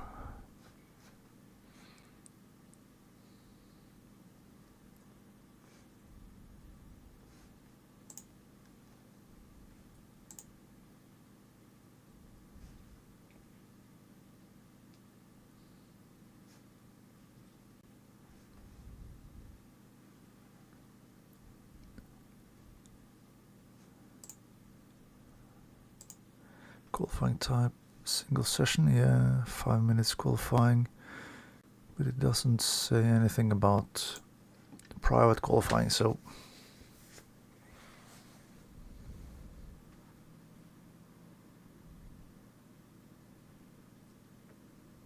some cars have launch control.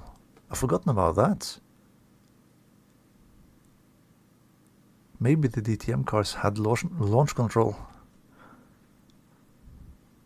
The TCR cars certainly do.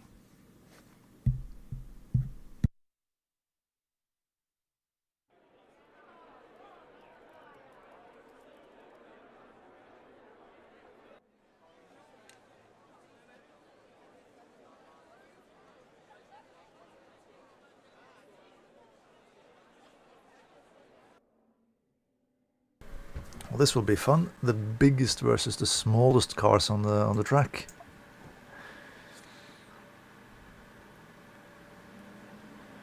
What? Oh yeah, water for brakes. Yep.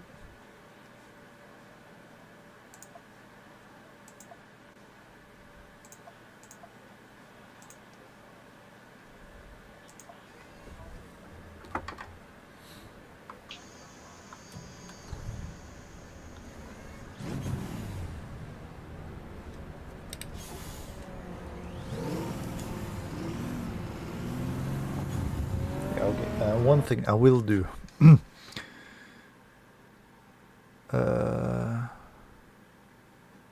Return to garage, car setup.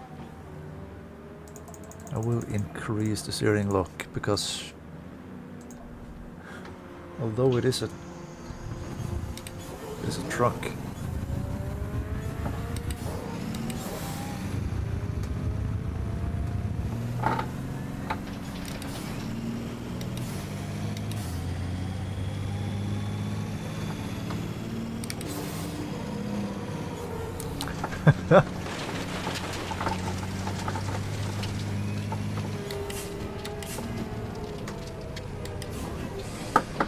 yeah, this takes a lot more time to get used to. Oh, that's a bit too much.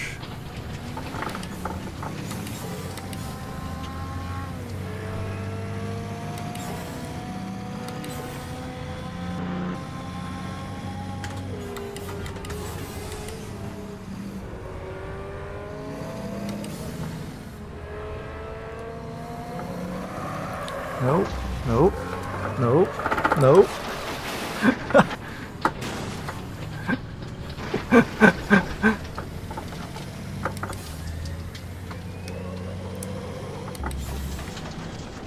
Where did Enzo go? Is he on my inside? Yes, it is. Oh.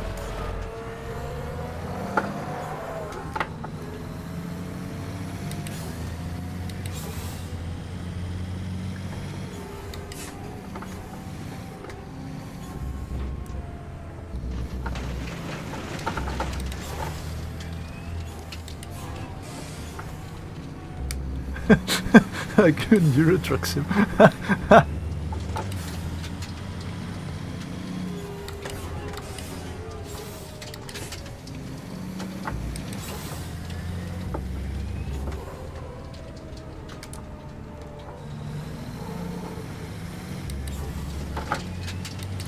put it this way, I probably would have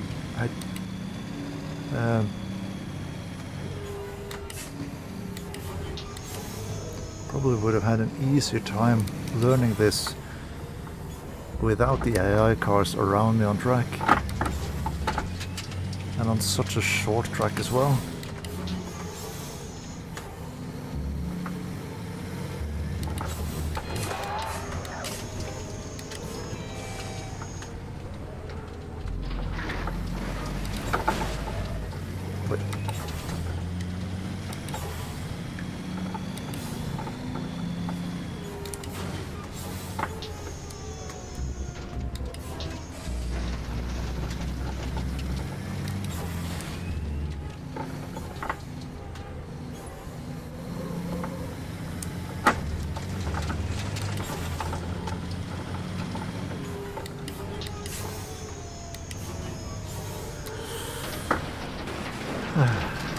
Hi Leandro, welcome to Destruction Derby.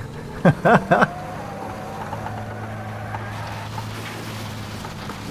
let's go on to the test driving facilities, why don't we?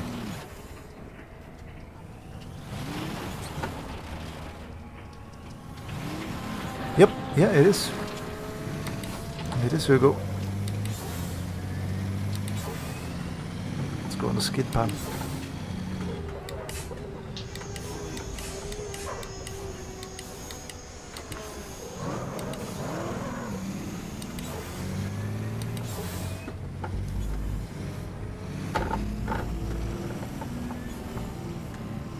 What did it say on the left there? Cooling, something about cooling water?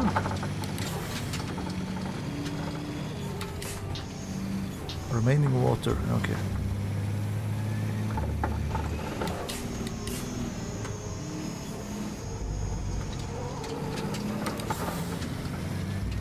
From what I can tell, there is no downshift protection on this car.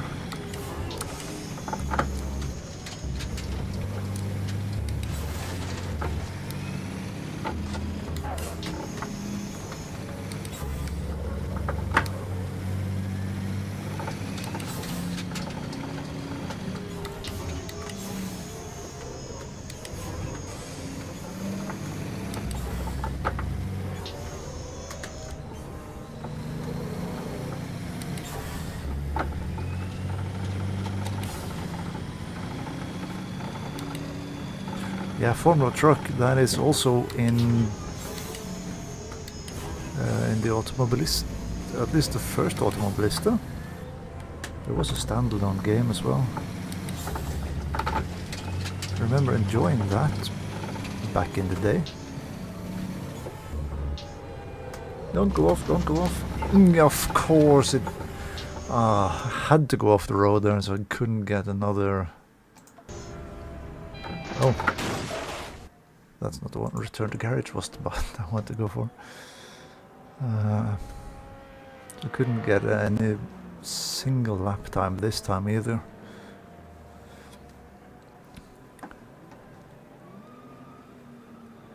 And looking at this, at the lap times of the trucks. Oh, the trucks are actually faster. The trucks are actually faster than the NSUs. But not by much.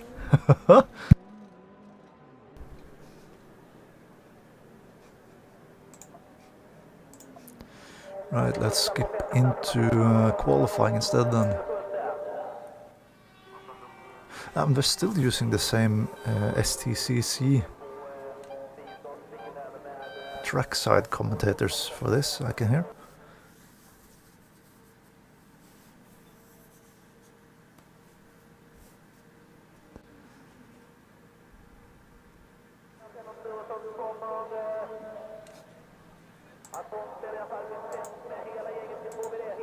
Yeah, no.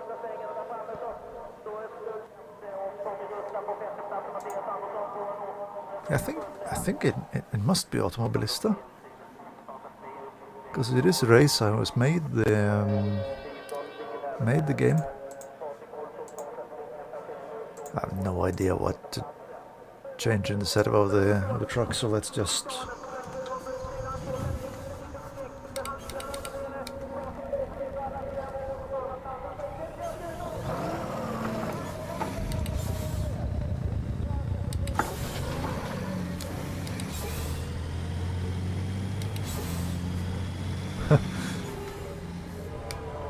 crossing the blend line on the exit on the pit lane.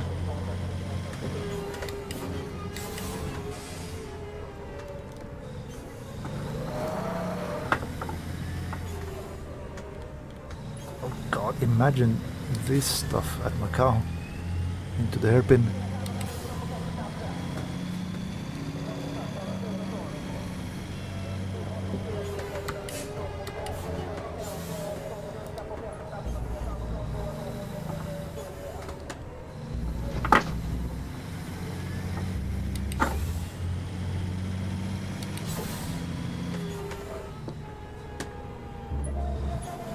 This is a bit like driving vintage race cars.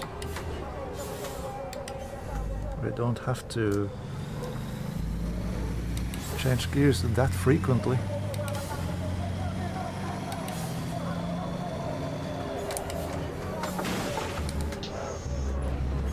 This lap will not count, of course it will not count. Will I ever have a lap that will count?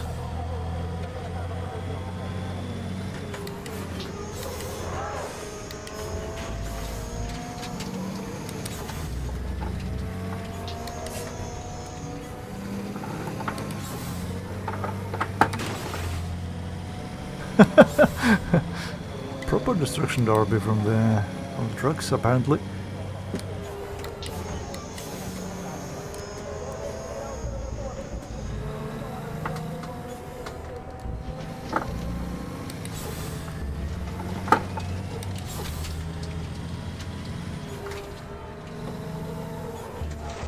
Nope. Carrying too much speed. Next lap will not count.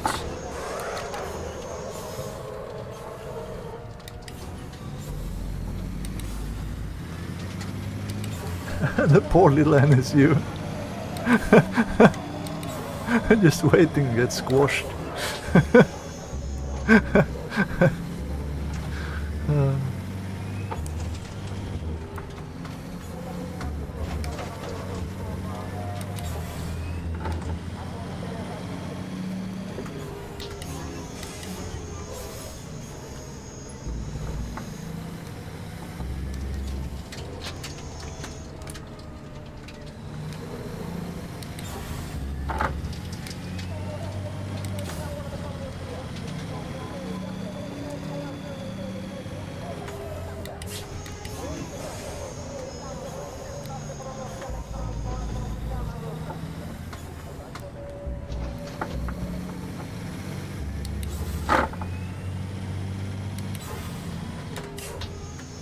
The water is for cooling the brakes.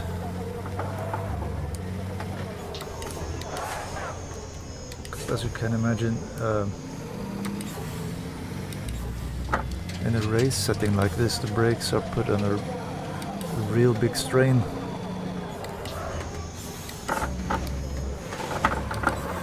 No, no, oh, of course he did push me off the track.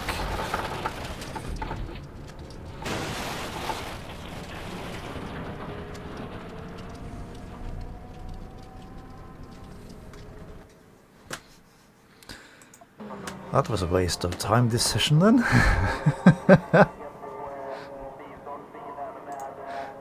You can see it on the in the braking zones. They have a big puff of smoke coming from the wheels, and that is from the water being sprayed straight onto the discs to cool them down.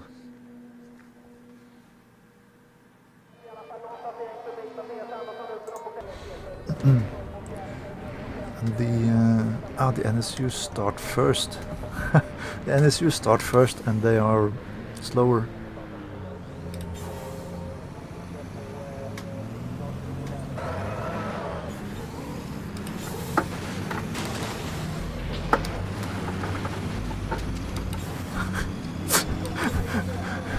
So much for having a great launch.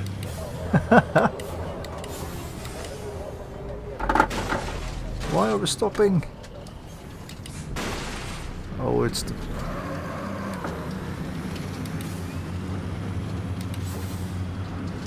chicane shenanigans.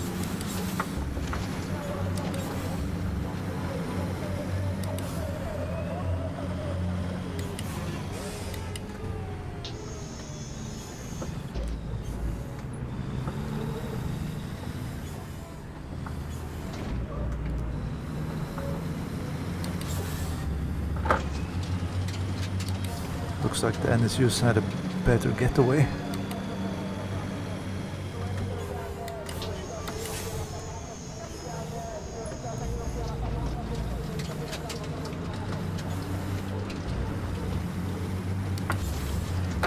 Oh.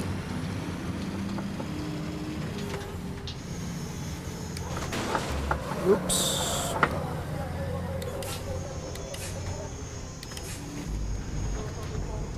That was an actual overtake. Although a bit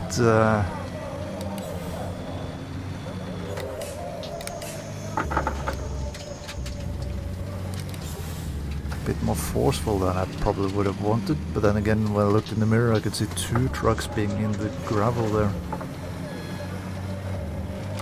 through the chicane, so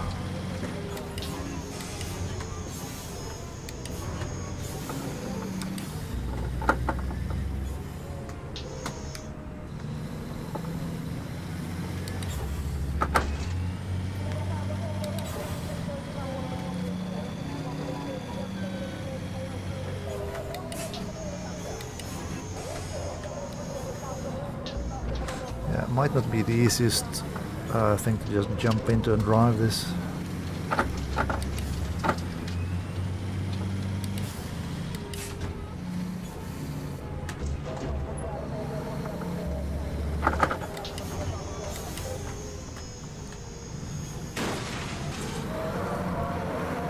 No.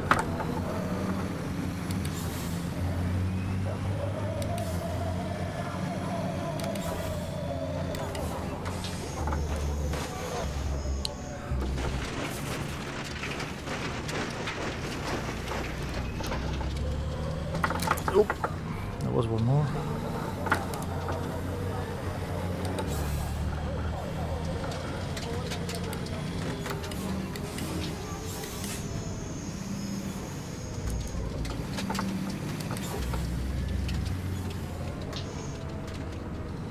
I guess that was payback into the chicane for my forceful overtake a lap or 2 ago.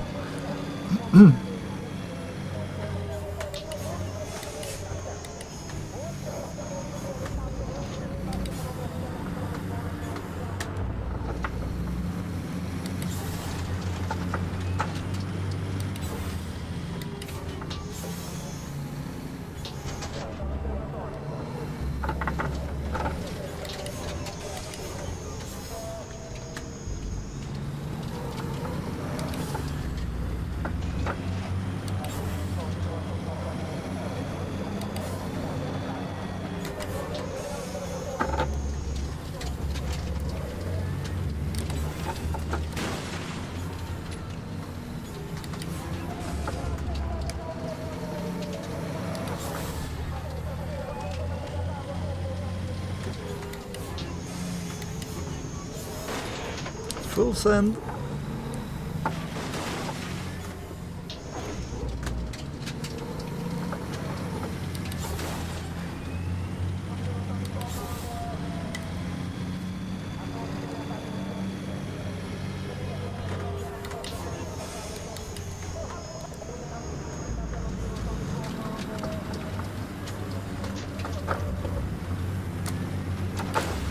Whoa.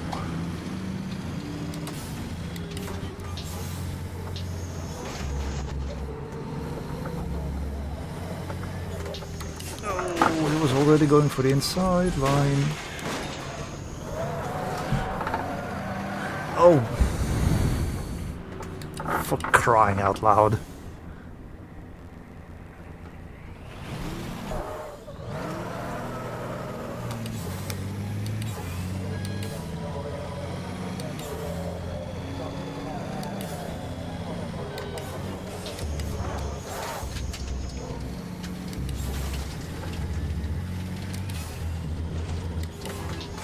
Well, at least I get some peace and quiet on the track.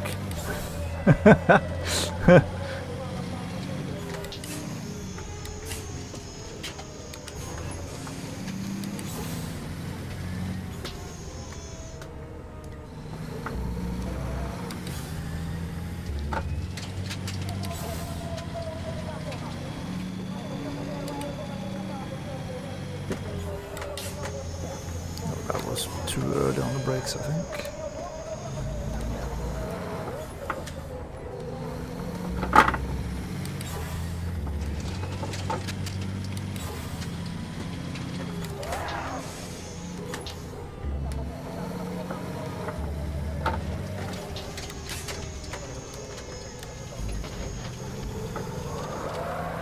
No.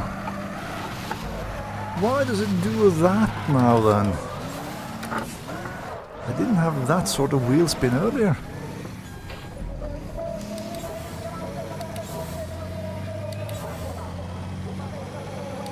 Yeah, this lap will not count either.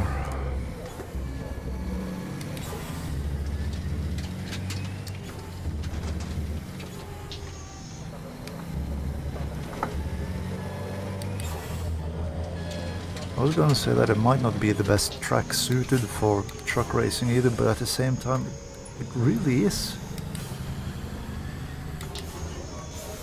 Because it's not really... not really technical or...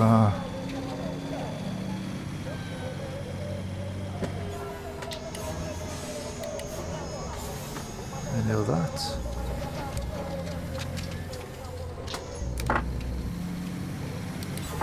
Yeah, using quite a lot of water.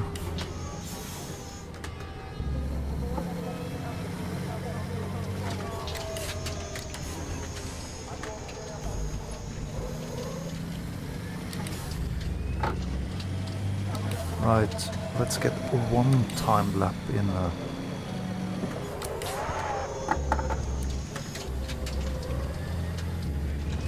Maybe not.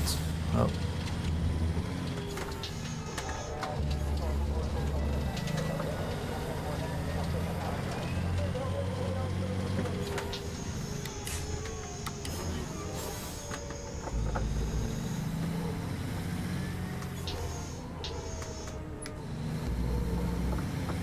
So that I will at least have something to show from the race.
That's a good thing it's not an endurance race.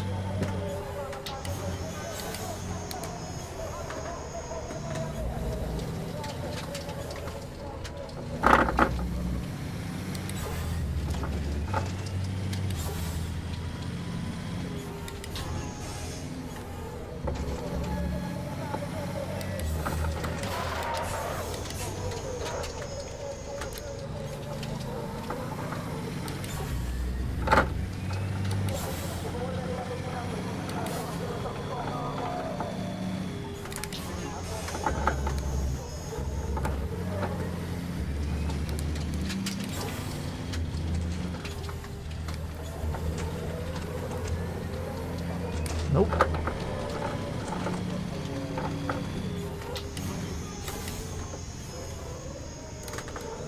Did get at least one time lap out of all of this then. Might actually even have gotten two.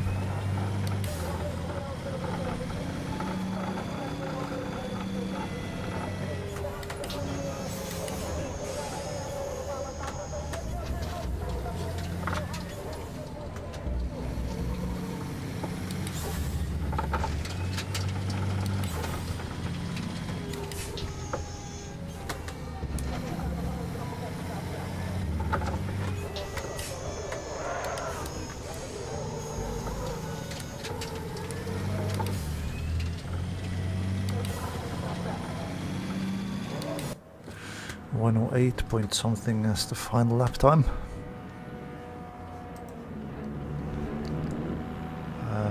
So 108, 107, 107, 107. So the lap time, when I actually was allowed to drive, wasn't that bad.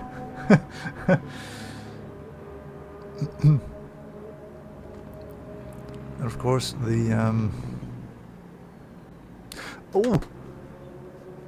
the best NSU finished 4th, because 1, 2, 3 is trucks, and then 1 NSU, and then 3 more trucks, and then an NSU. So it was actually a mix in all of that towards the end.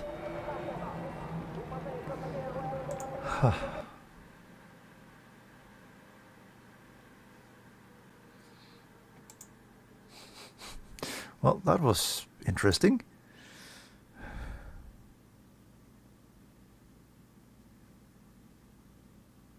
Now, is there anything else? Yeah, I could do a Mazda. Clear. Then we add the Mazda MX-5s.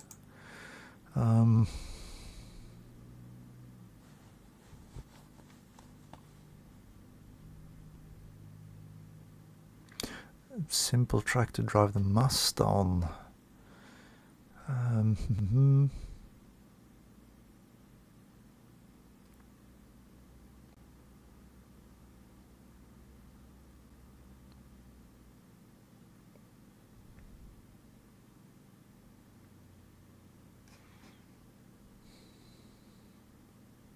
Yeah, no, it wasn't the most fun that I've had. I have to admit that, but it was interesting. It was fun to try. I would need quite a lot more practice before I do that in a proper race. You know what? I kind of want to see the Twin Forest thing.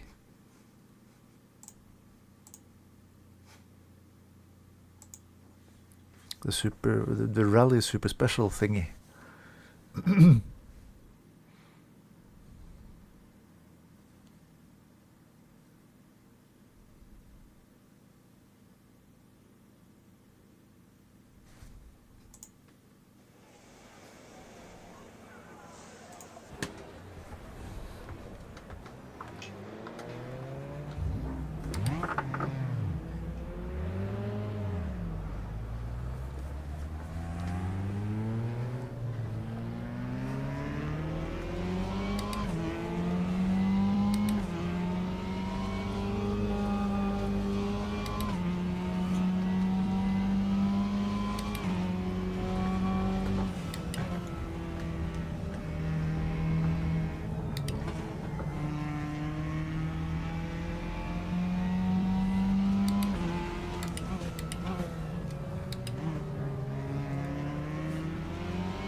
I was scared of hitting the throttle flat, but that's not any sort of problem with this car.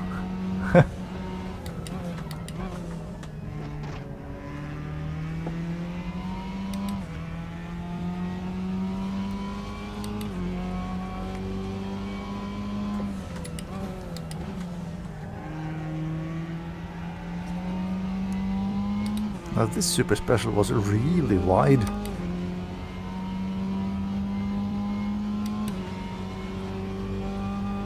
Oh, nope, going in way too fast.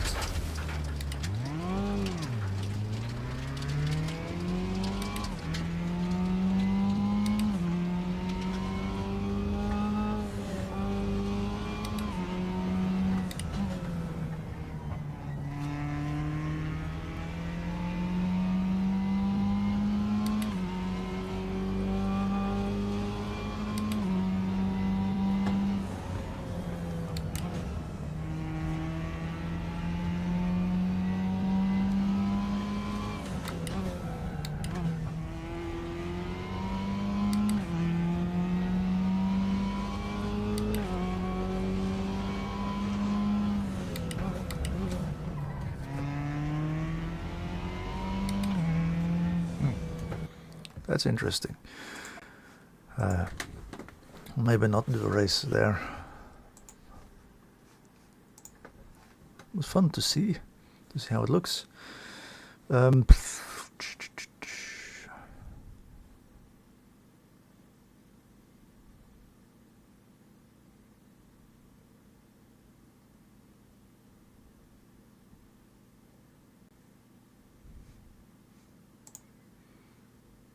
Oh, the old Silverstone circuit.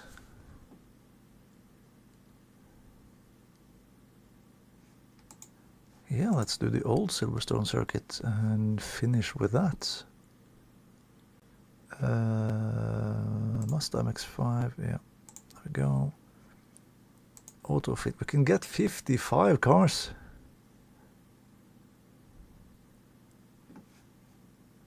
Yes, please.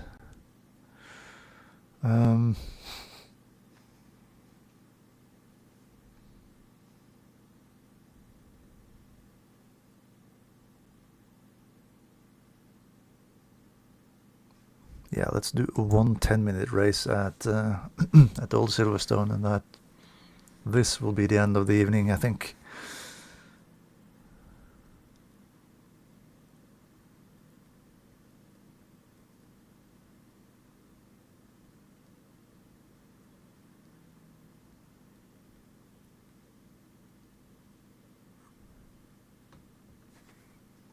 $55 cars at Silverstone.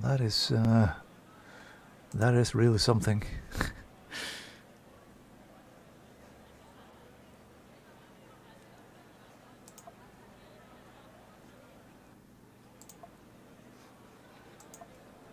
There are a couple of things you can adjust to the car, but not that much. Yeah, no, just.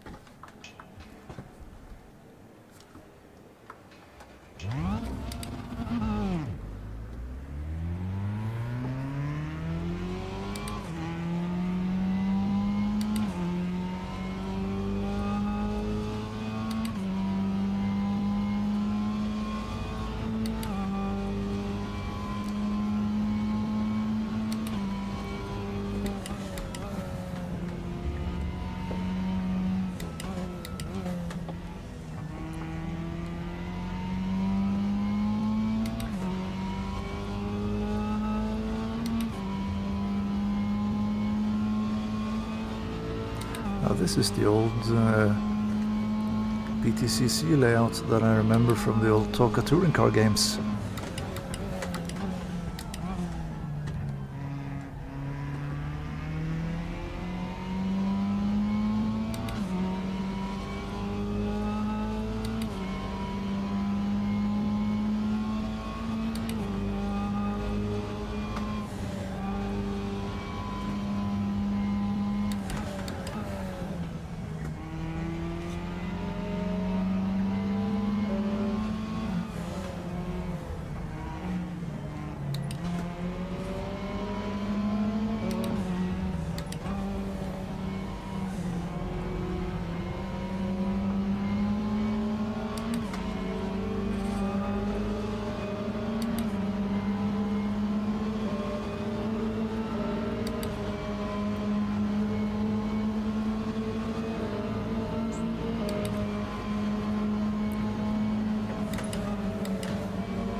I would say that for touring car content, this is a really good game.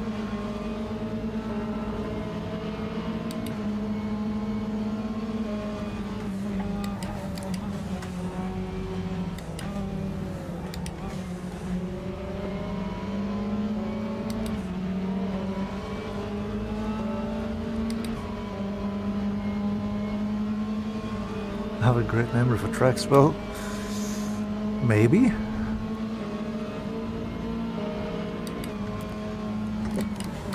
Oh wow, that was way too late on the brakes. Also, there was another one there as well.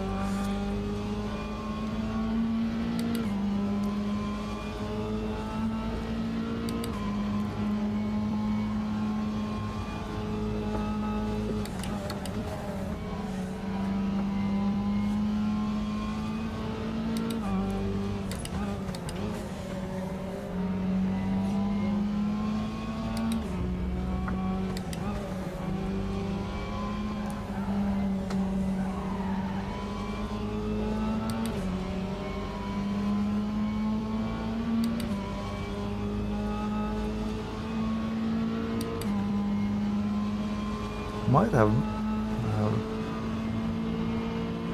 good memory of the tracks, but I would love to have a little bit of skill for driving them as well.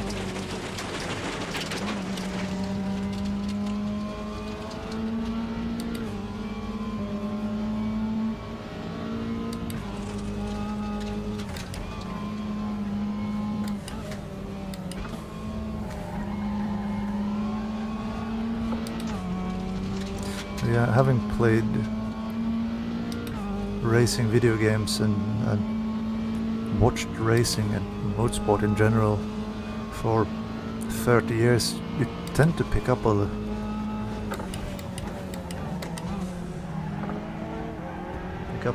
thing or two.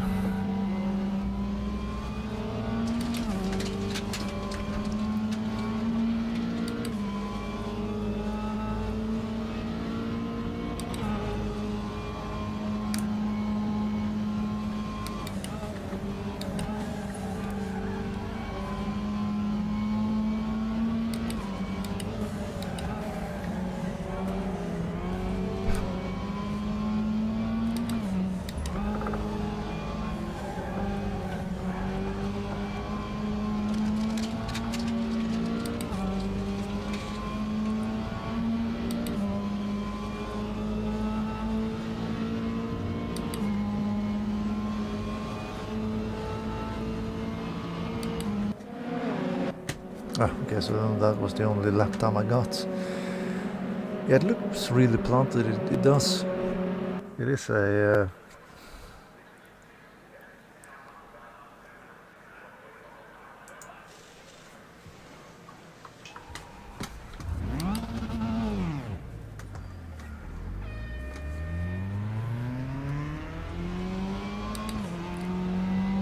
it's a very kind car to drive.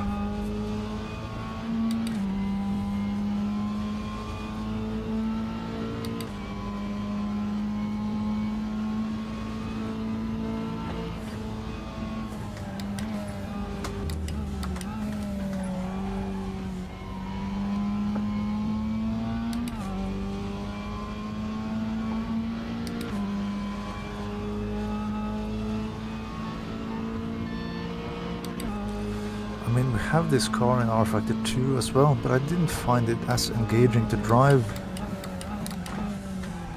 back when I tested it in the winter somewhere.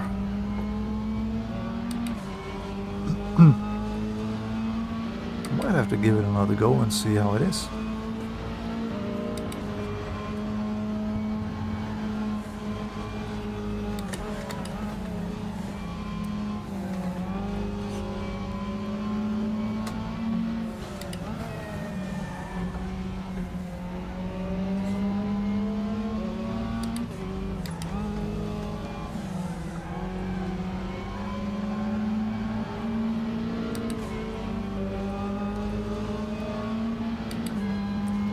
The AI is so stupidly fast. At least compared to me.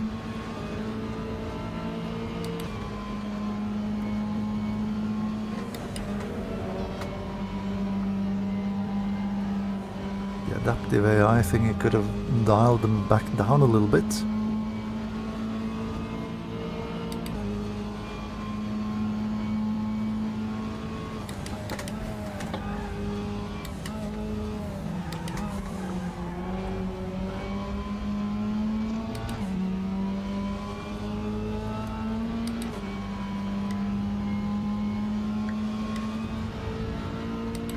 There was another car around me. Where did it go?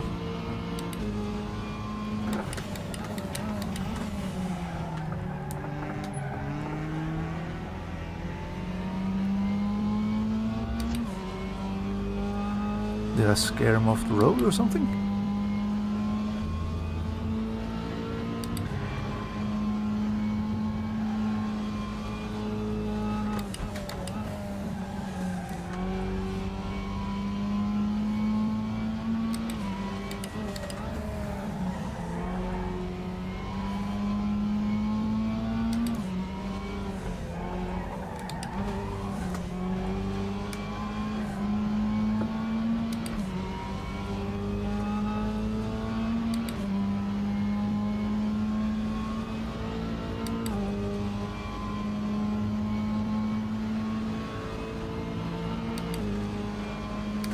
3 seconds down.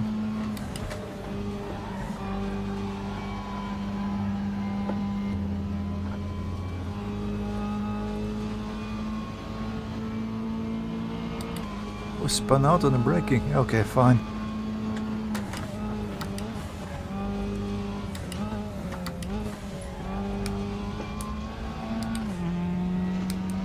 Ah.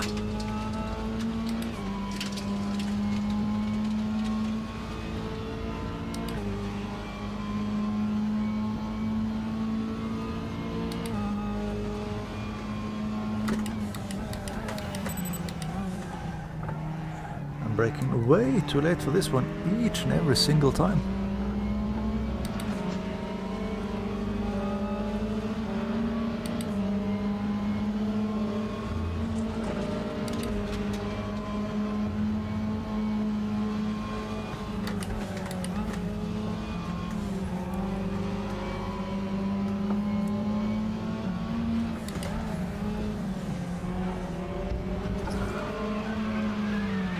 Okay, so it is possible to spin the car around then.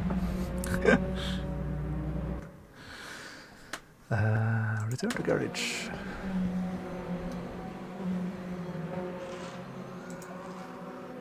Let's end session. This puts me in 50th position out of 56th cars. Yes. Very good, very good, very good.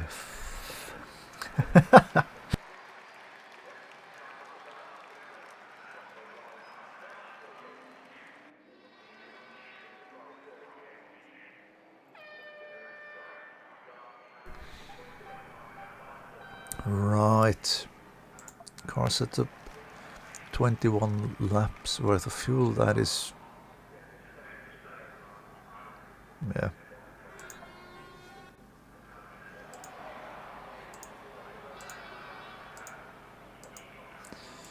I think that is more than enough even.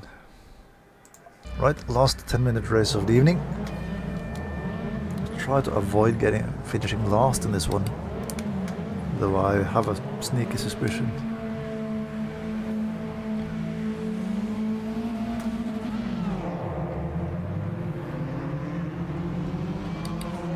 A fantastic launch.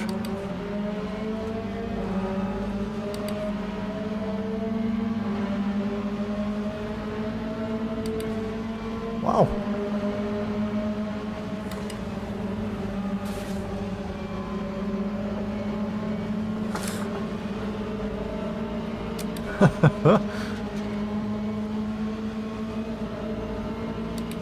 So much braking and checking up on each other going on up ahead. Ow.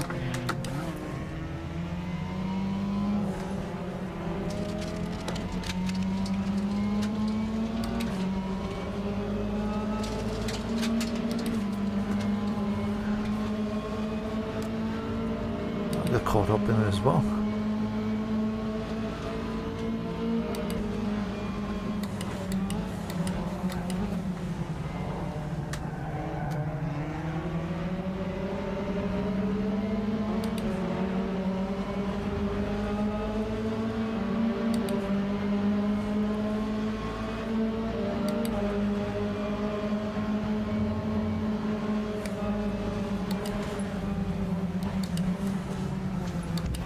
Car spinning out.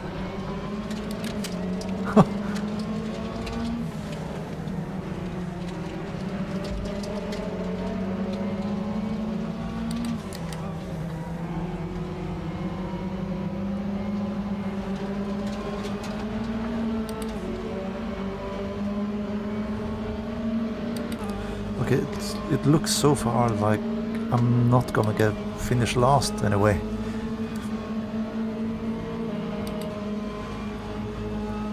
Wow, what an opening lap. Turn, please. Oh, wow. I gained like 16 positions or whatever it was.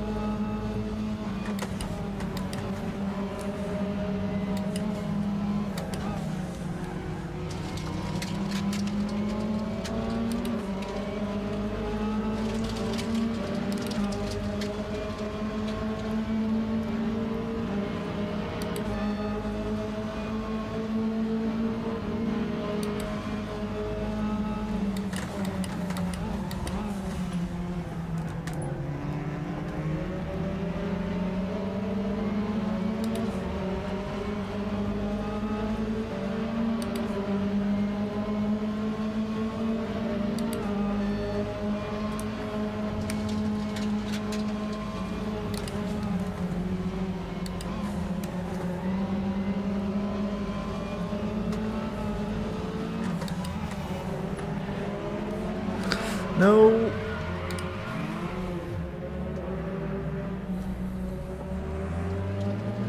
Ah!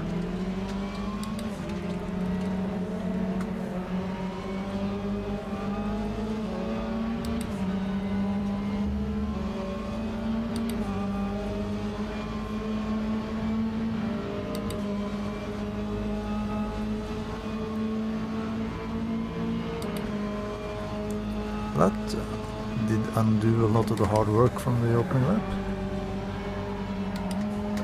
Now, why does my car not turn nowhere close to the AI cars through there?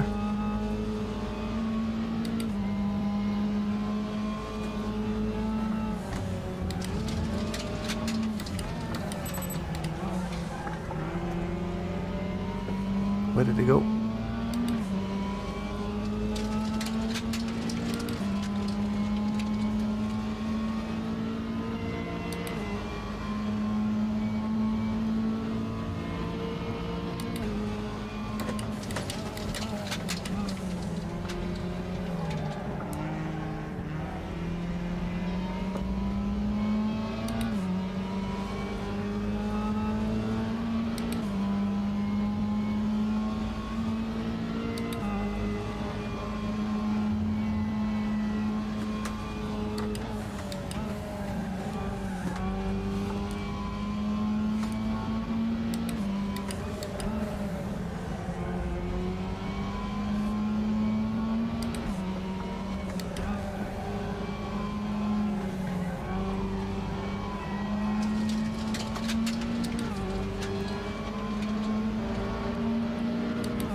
You know what? I might end up last anyway.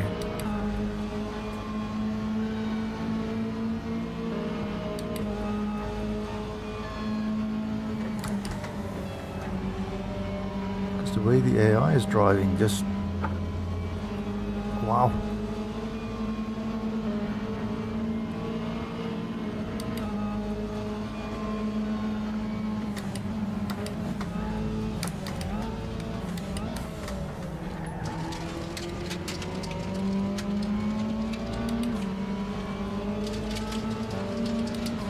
Just way too super quick for me.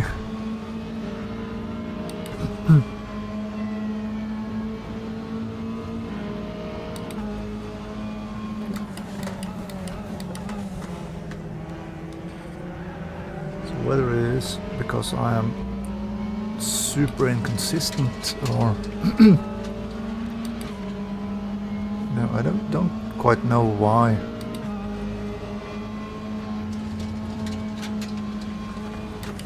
They are that much quicker when they're supposed to adapt to my level.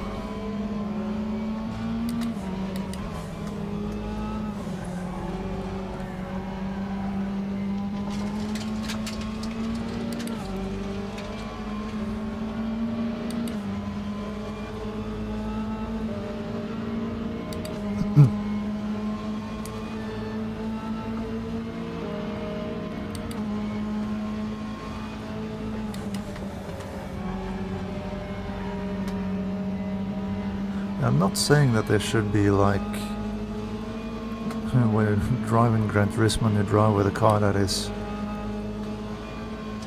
way faster than the AIs.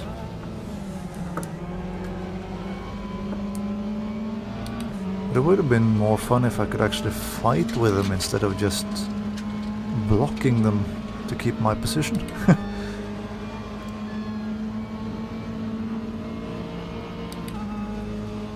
It would be more fun to fight for positions forward in the field rather than being her at the back. Now that I say that, there must have been a crash or something up ahead. Because this was very many cars.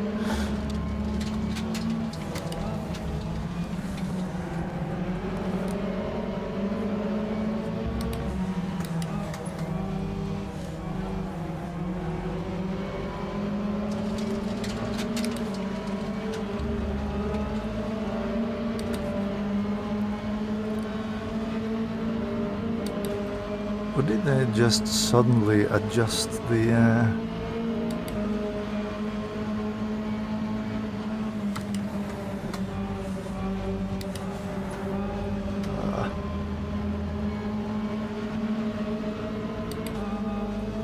adjust the difficulty? Well... No! Why?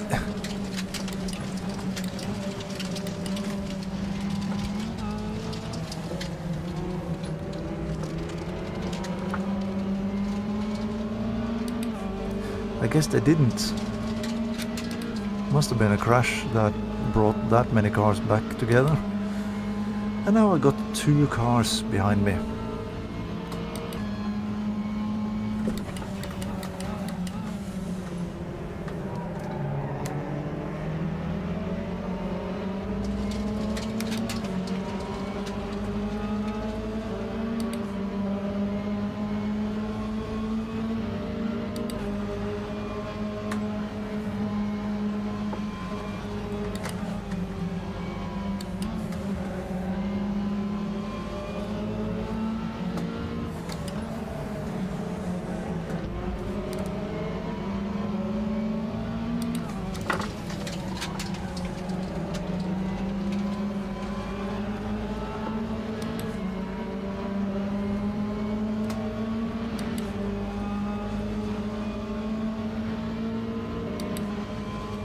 Okay, last lap.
The only reason I still have 1 car behind me is that I've been chopping off every attack that he's had.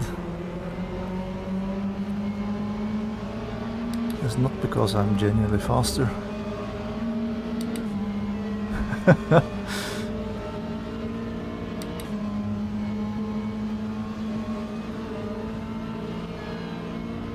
Well, that was disappointing after that good start. Wow, all of the AIs are at least 3 seconds faster than me.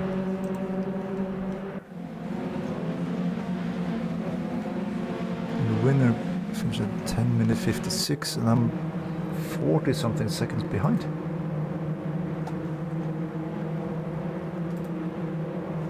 Now that is massive.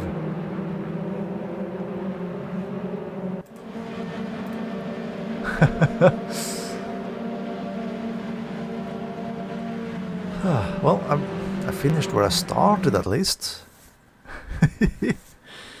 Well. And on that disappointment, no, but it is a fun game.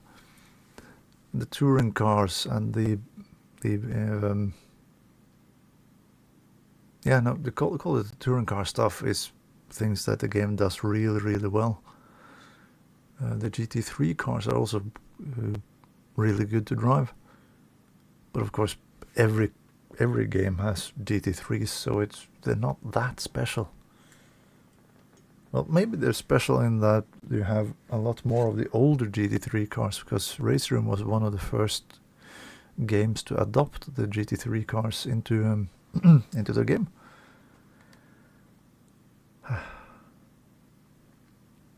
Oh well. Well, that was a lot of fun.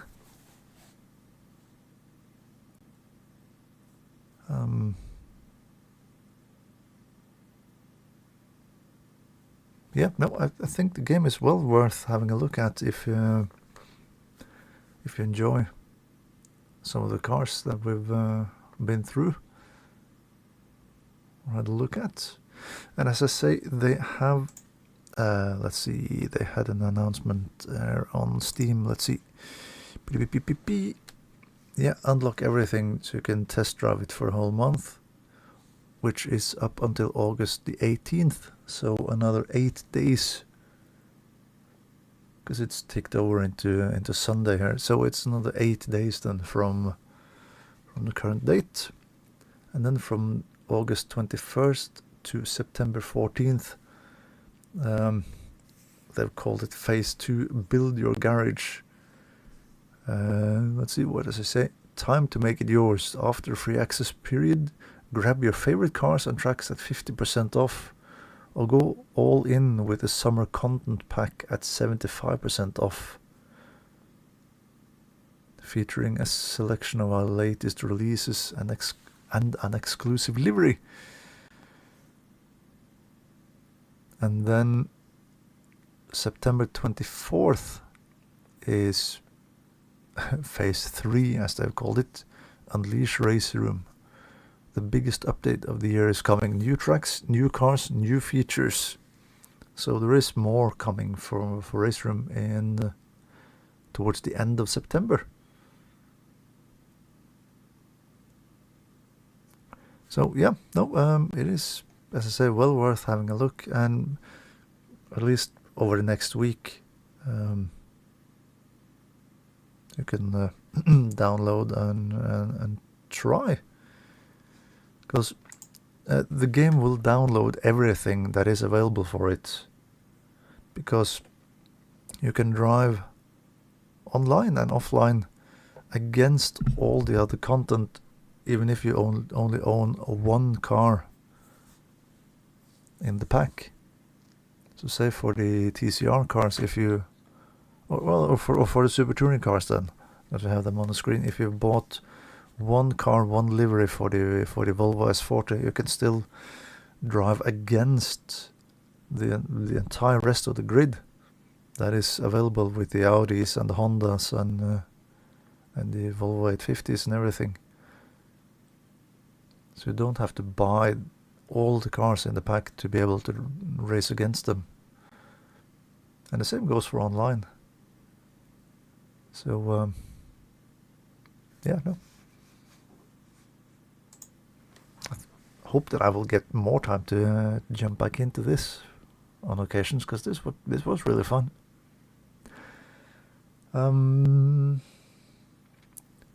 Going forward, tomorrow at some point I will be doing the American Rally Championship in RBR.